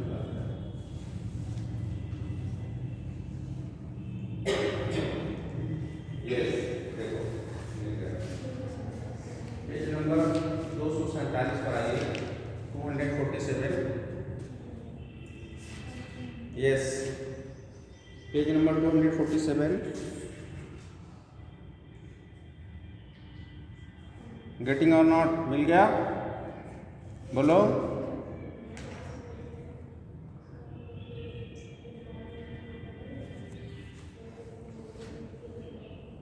टू 247 पर पहुंचे सब लोग? मैं पढ़ रहा हूँ इसको, देखिए। The important point to note that amount of energy decrease at the successive trophic level. बहुत इंपॉर्टेंट है ये क्वेश्चन, यहाँ से बनेगा बेटा। पूरा पढ़ने का ही मतलब है कि आपने इसको अगर नहीं पढ़ा तो फिर जो सबसे इम्पॉर्टेंट चीज़ है वो यही है इसमें, इस टॉपिक। यहाँ से क्वेश्चन बनता है। Okay, the important point to note that the amount of energy decreased eight the successive trophic level. मिला? दिख रहा है? सक्सेसिव ट्रॉपिक लेवल माने एक ट्रॉपिक लेवल के बाद दूसरा ट्रॉपिक लेवल, उसके बाद तीसरा ट्रॉपिक लेवल, माने क्रम से जो ट्रॉपिक लेवल बने हुए हैं, है ना, TP first, TP second, TP third उसको कहते हैं। तो कह रहे हैं कि जो सक्सेसिव ट्रॉपिक लेवल है उस पर जैसे जैसे, ये देखो ये ट्रॉपिक लेवल मैंने बनाया ना, एक ट्रॉपिक लेवल मैंने बनाया, तो ऐसे जैसे जैसे जाए ट्रॉपिक लेवल नंबर 1, 2, 3 एंड 4, तो इसको सक्सेसिव ट्रॉपिक लेवल कहते हैं। तो जैसे सक्सेसिव ट्रॉपिक लेवल पर जैसे जैसे नीचे से हम ऊपर जाते हैं, एनर्जी डिक्रीज होती जाती है। क्यों एनर्जी डिक्रीज होती जाती है? क्योंकि भाई प्रोड्यूसर्स जो है उनकी एनर्जी ज़्यादा है, उसको दूसरे जो हैं हर्बीवोर्स वो खाएंगे, तो उनमें जो एनर्जी जाएगी वो कम जाएगी, डिक्रीज हो जाएगी, है ना। फिर उनको जो फीड करेंगे उनकी एनर्जी और कम हो जाएगी। ये बात समझ में आ रही है ना? तो इस तरीके से सक्सेसिव ट्रॉपिक लेवल पर एनर्जी डिक्रीज होती चली जाती है। और कितनी एनर्जी डिक्रीज होती है? 10%। इसी को 10% लॉ कहते हैं, जिसको लिंडमैन ने दिया था। बहुत इंपॉर्टेंट है। बोलिए, आपने कहा पूरे चैप्टर पढ़ लिए, हमने एक चीज़ पूछा तो आप बताए नहीं इसको। बहुत इंपॉर्टेंट है बेटा। मैं फिर से वो लाइन रिपीट कर रहा हूँ, देखना। The important point to know is that amount of energy decrease at the successive trophic levels, है ना। ये बात समझ में आ गई? When any organism die it is converted to detritus और dead biomass, okay, that serve as energy source for decomposers. ठीक है। Organisms at each trophic level depend on those at lower trophic level for their energy demand. क्या मतलब हुआ? कह रहा है कि जो ऊपर, माने जो इधर ऊपर के लेवल पर जो भी ऑर्गेनिज्म बैठे हैं, ठीक है ना, वो न्यूट्रिशन कहाँ से लेते हैं? अपने नीचे वाले से न्यूट्रिशन लेंगे ना। बोलो, तो उनका सोर्स ऑफ न्यूट्रिशन क्या है? सोर्स ऑफ एनर्जी कहाँ है? नीचे से, ठीक है ना। अपने जस्ट नीचे वाले से एनर्जी लेते हैं। जैसे हर्बीवोर्स हैं, उनको एनर्जी कहाँ से मिलेगी? ग्रासेज वगैरह खाएंगे, है ना, प्लांट्स को खाएंगे तभी तो। और उनको जो जैसे स्नेक है ना, वो माइस को फीड करेगा तो वहाँ से एनर्जी लेगा। और माइस कहाँ से लेगा? ग्रेन से लेगा। तो अपने जो लोअर ट्रॉपिक लेवल है उस पर डिपेंड है उनकी एनर्जी इनटेक करना। समझ में आ गया ना? तो वही कह रहा है कि the organisms at each trophic level depend on those that the lower trophic level for their energy demand. अपने एनर्जी डिमांड के लिए लोअर ट्रॉपिक लेवल पर डिपेंड करते हैं। बात तो समझ में आ गई ना? फिर वही है, सब लोग बुक देख रहे हैं ना। नेक्स्ट है, नेक्स्ट पैराग्राफ है बेटा उसी के आगे। Each trophic level has certain mass of living material. At a particular time called the standing crop. ठीक है, the standing crop is measured as a mass of living organism, जिसको biomass कहते हैं। बोलो, समझ में आ रहा है? बायोमास किसे कहते हैं? बायोमास, बायोमास वही है कि जो लिविंग ऑर्गेनिज्म का मास होता है उसको हम बायोमास कहते हैं। ठीक है, मतलब किसी भी पर्टिकुलर यूनिट एरिया में, समझिएगा इसको, किसी भी ये इस पर भी क्वेश्चन आ सकता है बेटा, किसी भी पर्टिकुलर यूनिट एरिया में, है ना, जो लिविंग ऑर्गेनिज्म का मास है उसको हम बायोमास कहते हैं। ठीक है, the biomass of a species is expressed in terms of fresh और ड्राई वेट। ठीक है ना, हम ड्राई वेट या फ्रेश वेट के उसमें उसको एक्सप्रेस करते हैं। ठीक है, measurement of biomass in terms of dry weight is more accurate.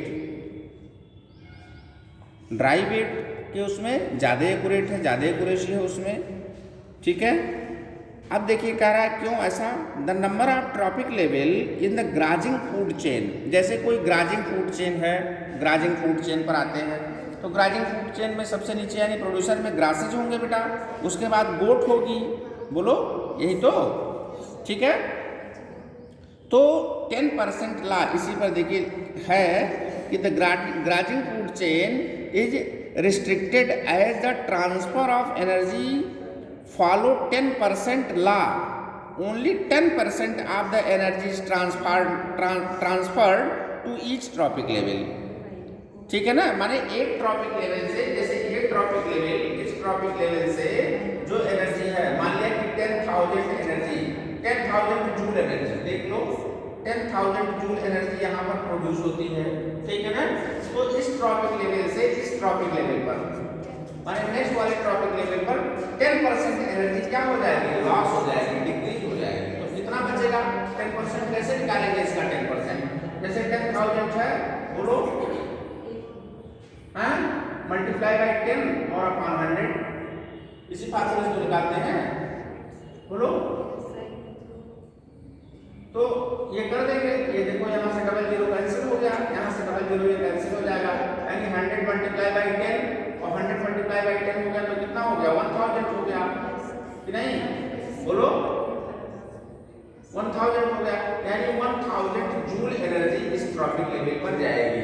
अब यही क्वेश्चन है यही कि इस ट्रॉपिक लेवल पर कितने जूल एनर्जी ट्रांसफर होगी। वो जो बुक में लिखा है, बुक में तो आपको बता दिया, बट यह प्रॉब्लम इस पर बना दिया जाता है। तो यहाँ कितनी बेटा, 1000 जूल एनर्जी। ये समझ में आया? इसी को 10% ला कहते हैं। क्या कहते हैं? 10% ला। ये बहुत कई बार पूछा गया, बहुत इंपॉर्टेंट क्वेश्चन है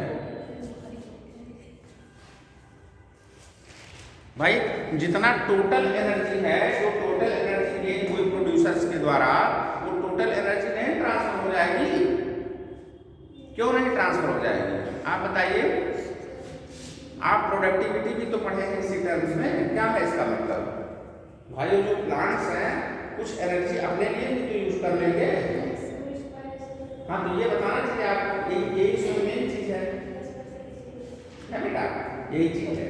कुछ यूज कर लेंगे, ठीक है ना, यानी वही जो यूज कर लेंगे वही डिक्रीज हो जाएगा। समझ रहे हो ना? तो वो उनके बायोमास को नेक्स्ट ट्रॉपिक लेवल के ऑर्गेनिजम्स को उतना टोटल नहीं मिलता। समझ आ गया? यानी जो मिलेगा वो 10% लेस करके मिलेगा, 10% लेस। अब उसी बेस पर ये क्वेश्चन मैंने बना दिया। देखो, ये देख लीजिए, इस क्वेश्चन को आप पढ़ लीजिए। कह रहा है कि at the total amount of energy at the producer level is 10,000,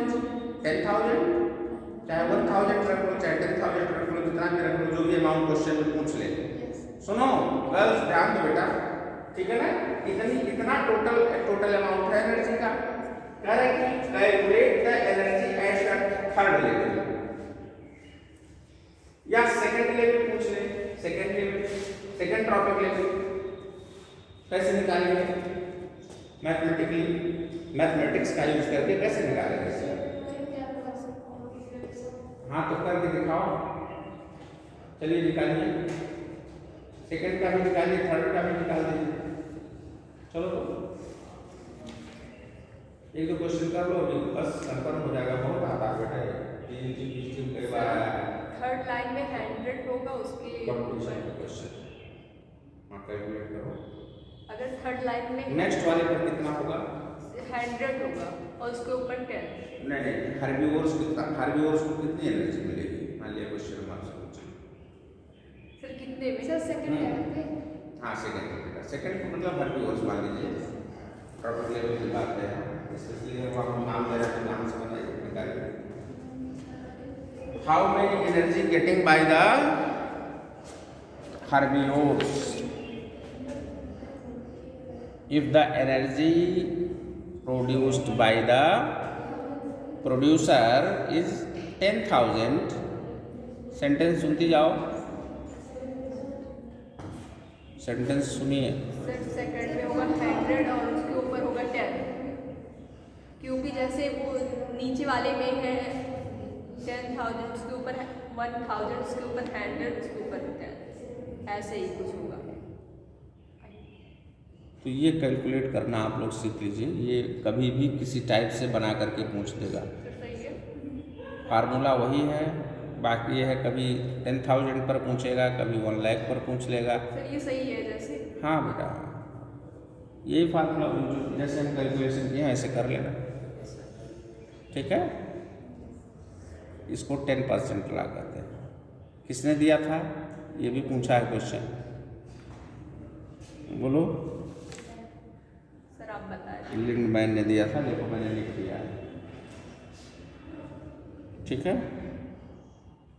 तो अभी देखो तुम कह रहे थे एनसीईआरटी, देखो एनसीईआरटी में क्लियर दिया है बेटा, the transfer of energy follow 10% law. आप इसको अंडरलाइन सब लोग कर लीजिएगा, बहुत इंपॉर्टेंट है।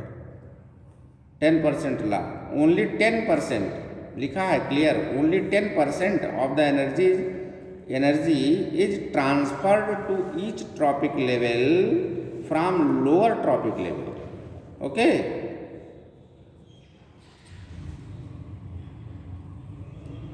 In nature, it is possible to have so many levels. कौन कौन से लेवल्स? तो प्रोड्यूसर लेवल, ठीक है, हर्बीवोर्स, प्राइमरी कार्निवोर्स, बोलो, secondary carnivores, in the grazing food chain, okay.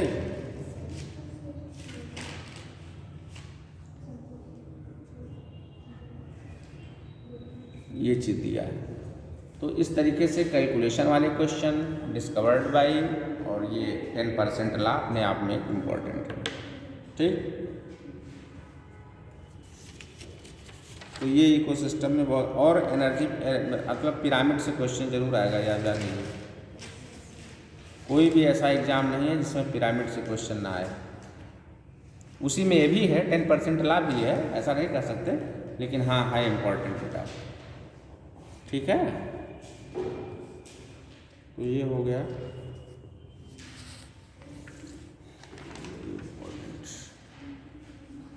Food chain, food web पढ़ लिया, डिट्राइटस फूड चेन पढ़ लिया, डिट्राइटस पढ़ लिया। पढ़ने का मतलब यह है कि आप लोग बताइए तब फिर, हाँ पढ़ लिया बेटा, ठीक।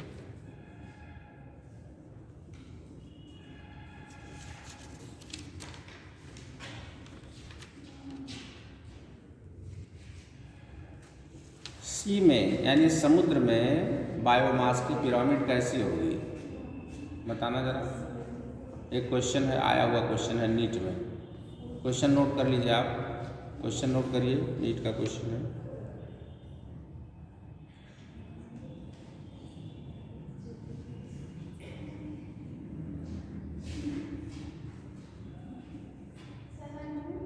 हाँ जरूर।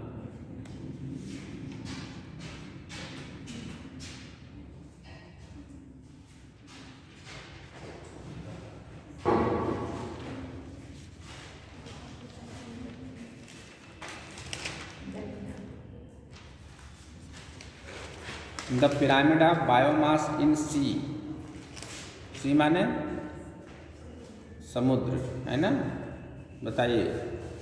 कैसा होगा बताइए आंसर। Sir repeat question. हाँ बेटा, रिपीट क्वेश्चन। हाँ क्वेश्चन रिपीट कर रहा हूँ। कह रहा है कि सी में है ना बायोमास का जो पिरामिड बनेगा वो कैसा बनेगा, पिरामिड ऑफ बायोमास। हाँ गुड, शाबाश, बहुत अच्छा, वेरी गुड। अच्छा रीजन बता दो अब, आओ। हाँ बताओ बेटा रीजन। हाँ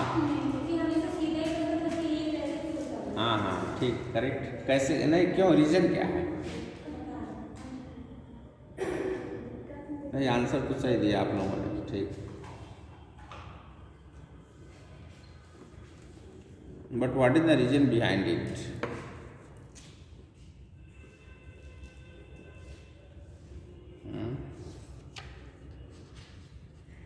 बोलो, एक्सप्लेन दिस क्वेश्चन।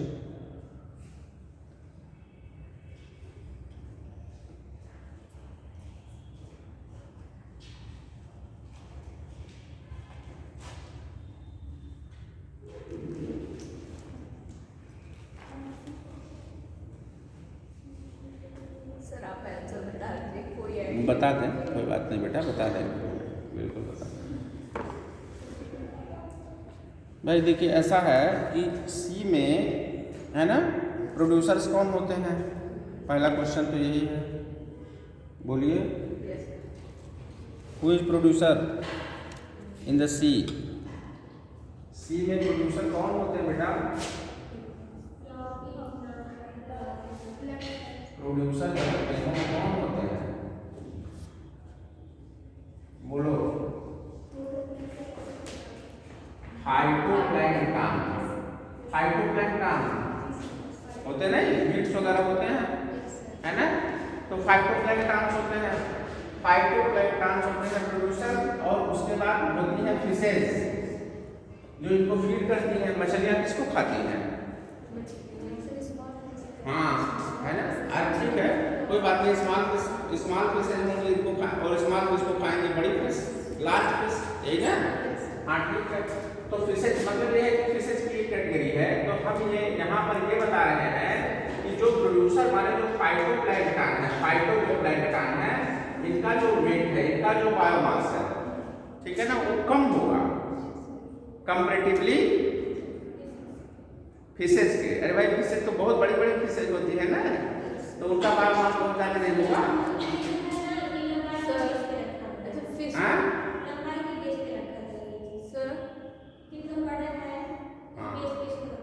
हाँ हाँ, तो बायोमास की बात यहाँ कर रहे हैं ना, बायोमास की बात कर रहे हैं। तो जो उनका ड्राई वेट होगा, जो फिशेज होंगी ना बड़ी बड़ी, क्योंकि फाइटोप्लैंक्टन तो उनका बायोमास कम पड़ जाएगा, भले से प्रोड्यूसर लेवल पर है ना।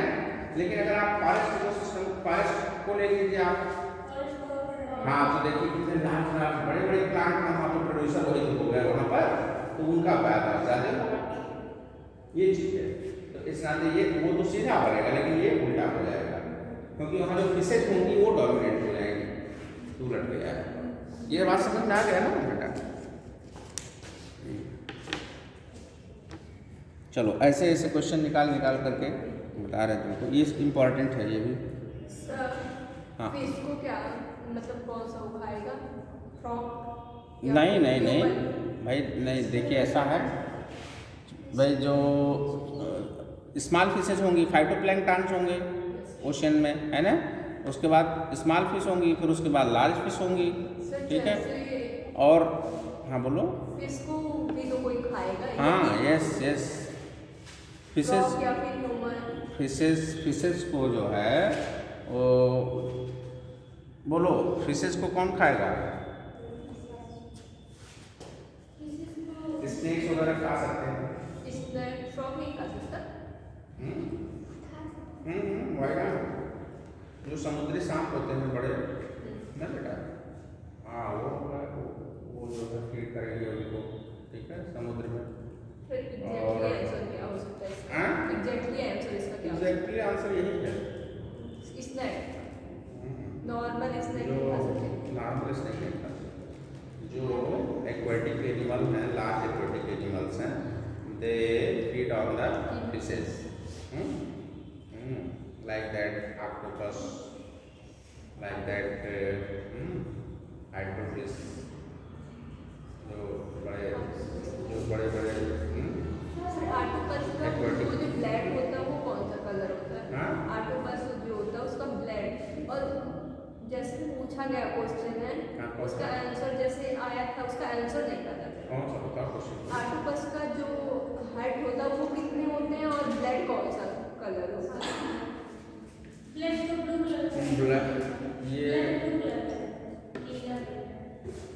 और उसका मतलब हाइट कितना होता है? 4 चैप्टर, 4 होते हैं।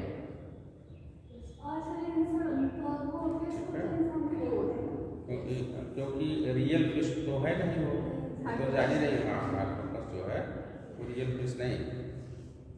सर ऑक्टोपस फिश है? तो डेविल फिश कहते हैं, डेविल फिश, ठीक है ना, लेकिन उसका जो साइंटिफिक नेम है वो ऑक्टोपस है, डेविल फिश है।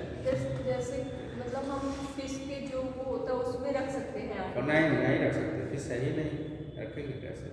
फॉल्स फिश है, केवल नाम है उसका, ठीक है।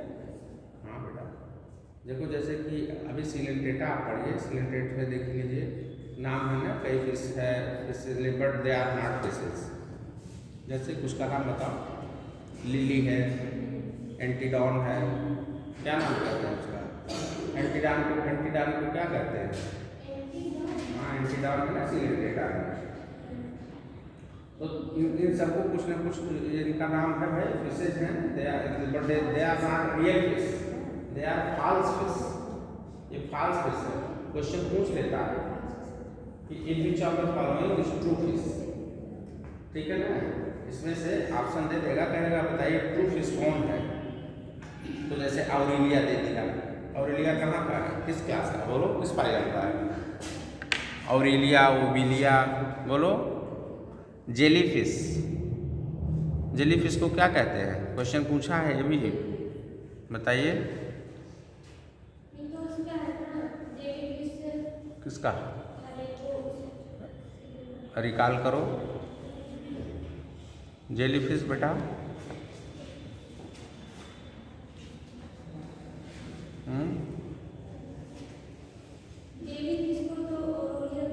Aurelia, AURILIA। तो ये किस फाइलम का है? सिलेंट्रेटा का है। यस,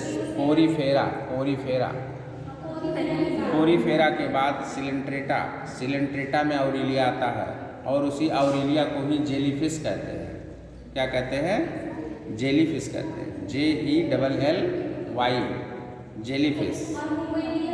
हाँ बेटा, ओबिलिया और एलिया दोनों, ओबिलिया को क्या कहते हैं? सीफर कहते हैं, SEA है ना, सीफर। हाँ यस, मेटाजेनेसिस के लिए इम्पोर्टेंट है वो, वेरी गुड। हाँ, ठीक, मेटाजेनेसिस पाई जाती है, इम्पोर्टेंट है वो। ये क्वेश्चन आया है मेटाजेनेसिस वाला, ठीक है, ये है उसमें।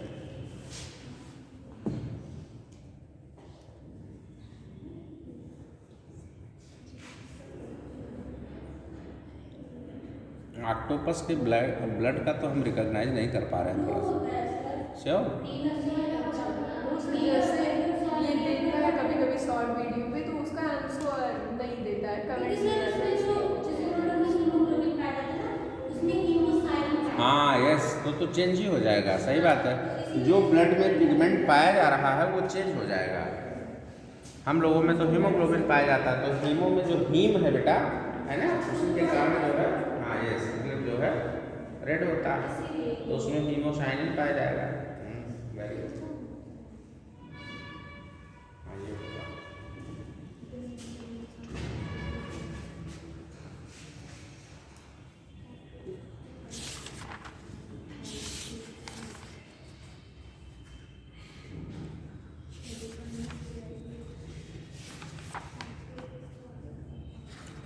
तो बायोडाइवर्सिटी एंड कंजर्वेशन में, बायोडाइवर्सिटी मीन्स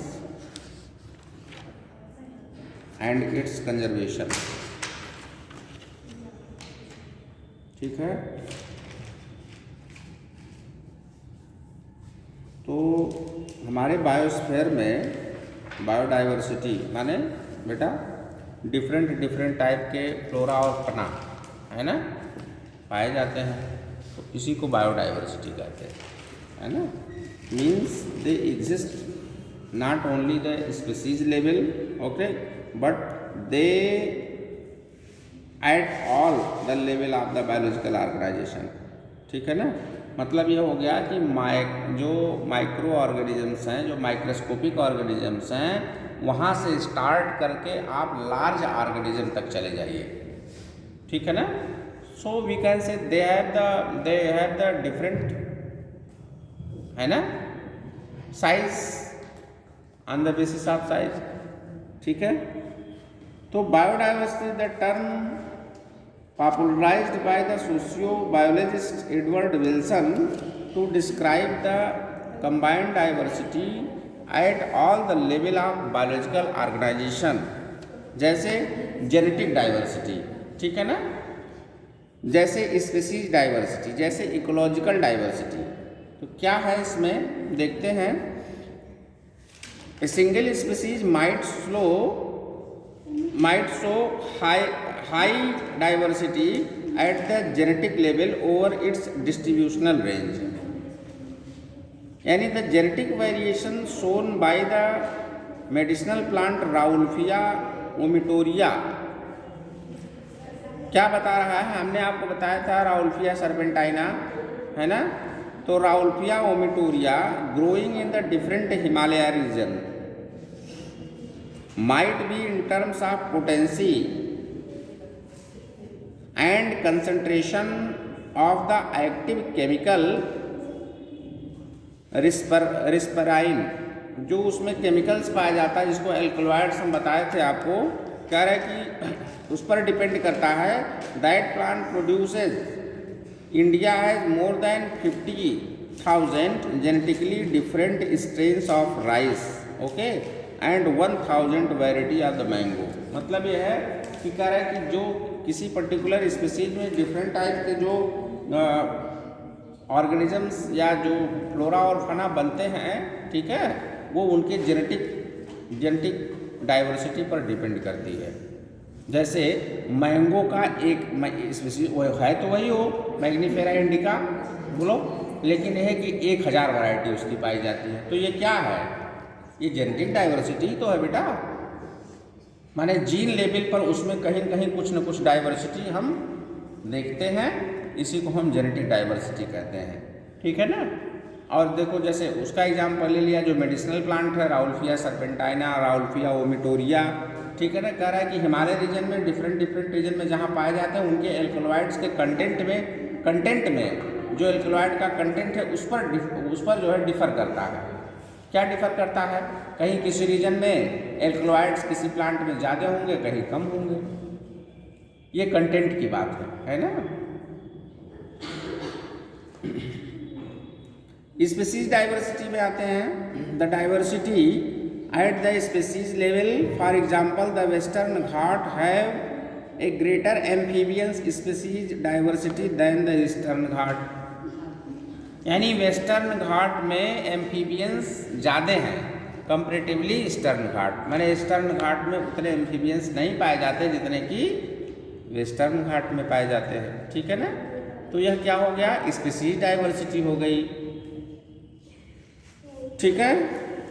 इकोलॉजिकल डाइवर्सिटी क्या कहती है, इकोलॉजिकल डाइवर्सिटी कहती है कि एट द इकोसिस्टम लेवल, माने इकोसिस्टम लेवल पर इंडिया में with the deserts, rain forest, mangrove, है ना, coral reef, wetland and alpine windows has greater ecosystem diversity than a Scandinavian country like Norway. ये कह रहा है कि इकोलॉजिकल डाइवर्सिटी इस एरिया में जैसे डिजर्ट हो गया वो स्पेशल है ना। हमने आपको बताया था उस दिन कि उसमें डिजर्ट में जो रहने वाले प्लांट्स उनका एडाप्टेशन स्पेशल है, तो स्पेशल टाइप के प्लांट्स वहाँ पाए गए। एल्पाइन में दूसरे टाइप के पाए गए, ठीक है, मैंग्रोव में दूसरे टाइप के पाए गए। इस तरीके से इकोलॉजिकल डाइवर्सिटी पर भी डिपेंड करता है, ठीक है। तो 3 टाइप का, माने इकोलॉजिकल डाइवर्सिटी बेटा, स्पीसीज डाइवर्सिटी और जेनेटिक डाइवर्सिटी, ये बायोडाइवर्सिटी के टाइप्स हो गए, ठीक है।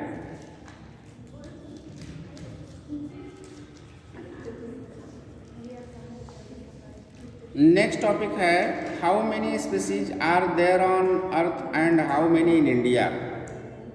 कितने स्पीसीज अर्थ पर हैं और जो कि इंडिया में कितने हैं, ये इस पर तो देख लेते हैं। इस पर IUCN की रिपोर्ट है, ये इम्पॉर्टेंट है। IUCN मीन्स बोलो, international union for conservation of nature, है ना, एंड नेचुरल रिसोर्सेज। IUCN बोलो, ये भी इसका फुल फॉर्म पूछा है, मैं क्यों रिपीट कर रहा हूँ, इम्पॉर्टेंट है। IUCN,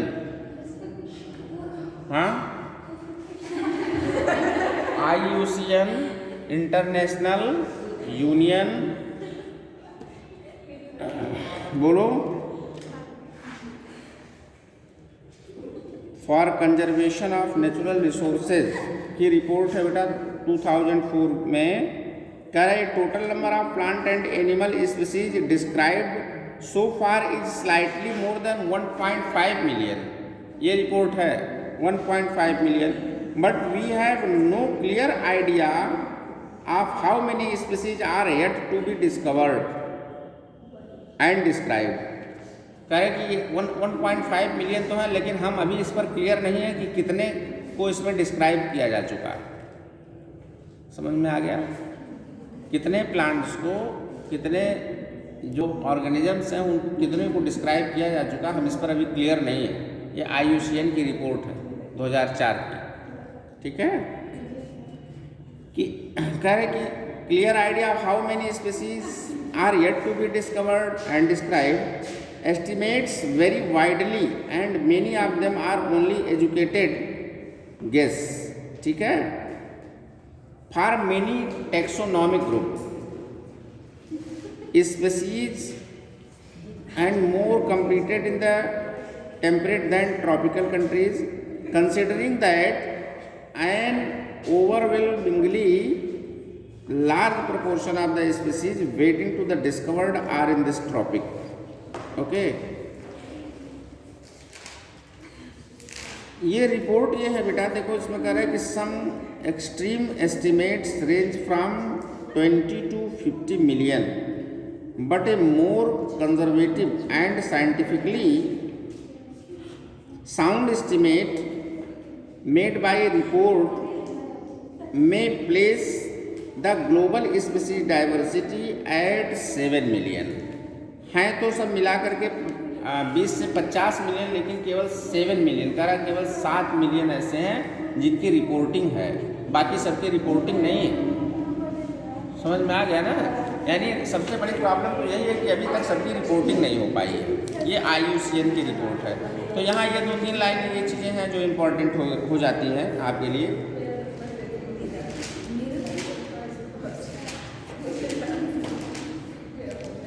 फिर देखिए नेक्स्ट पेज पर दूसरी लाइन इंपॉर्टेंट है बेटा, more than 70% of all species recorded are animals, while plants including fungi, algae, bryophytes, gymnosperm and angiosperms comprise no more than 22% of the total. Total के 22% से अधिक नहीं है, ठीक है।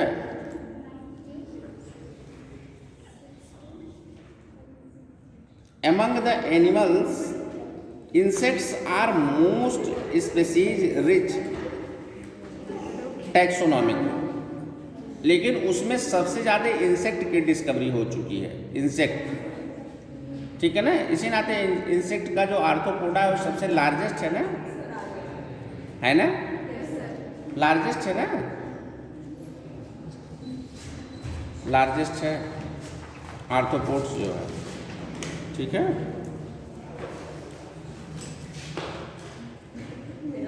That means out of every 10 animals on this planet 7 are insect. Means IUCN की यह report है कि जो 10 एनिमल्स हैं उसमें 7 कितने हैं इंसेक्ट हैं, क्योंकि 70% की बात ये कर रहा है, right. Again how do we explain the enormous diversification of the insect? The amount of fungi species in the world is more than the combined total number of species of the fishes, amphibians, reptiles and mammals. Okay, so biodiversity is depend upon showing the species number of major taxa. यानी biodiversity इस पर depend करती है कि कितने numbers of major taxa, कितने numbers of जो taxa, taxa means क्या, जो टैक्सोनॉमी आप पढ़ते हैं क्लासिफिकेशन का कोई रैंक टैक्सा हो सकता है। क्या डेफिनेशन है, ये भी क्वेश्चन पूछा है। टैक्सा इंपॉर्टेंट है। Taxa means any rank of classification, any rank, जैसे किंगडम हो गया, क्लास हो गया, ऑर्डर हो गया, ठीक है। तो any rank of classification, any rank of, yes. तो उसमें बेटा ना यही दिया है कि बायोडाइवर्सिटी इसी चीज़ पर डिपेंड करती है, ठीक है।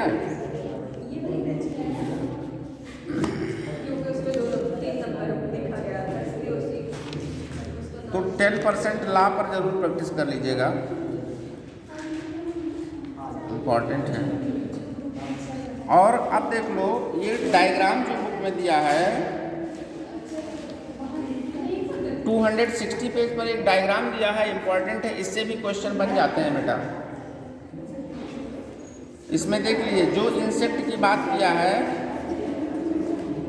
इनवर्टिब्रेट्स और वर्टिब्रेट्स दोनों के लिए देखो पाई चार्ट इसमें दिया है। गलत बात ना करो। इनवर्टिब्रेट्स और वर्टिब्रेट्स दोनों के लिए पाई चार्ट दिया है इसमें, ज़रा देखिएगा इसको। और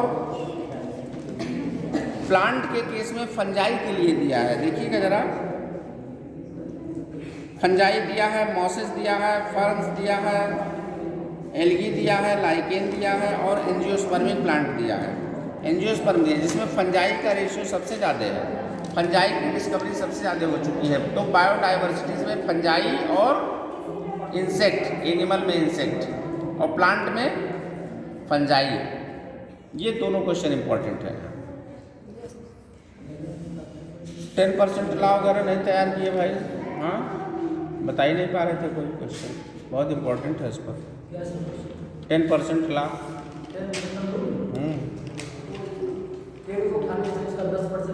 हाँ वो हमने देखिए क्वेश्चन बना करके इस पर दिया था, इम्पोर्टेंट है।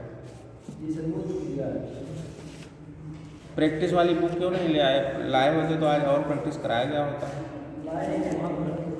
हाँ बोलिए, लाना चाहिए था ना, लाए होते तो कराते हैं।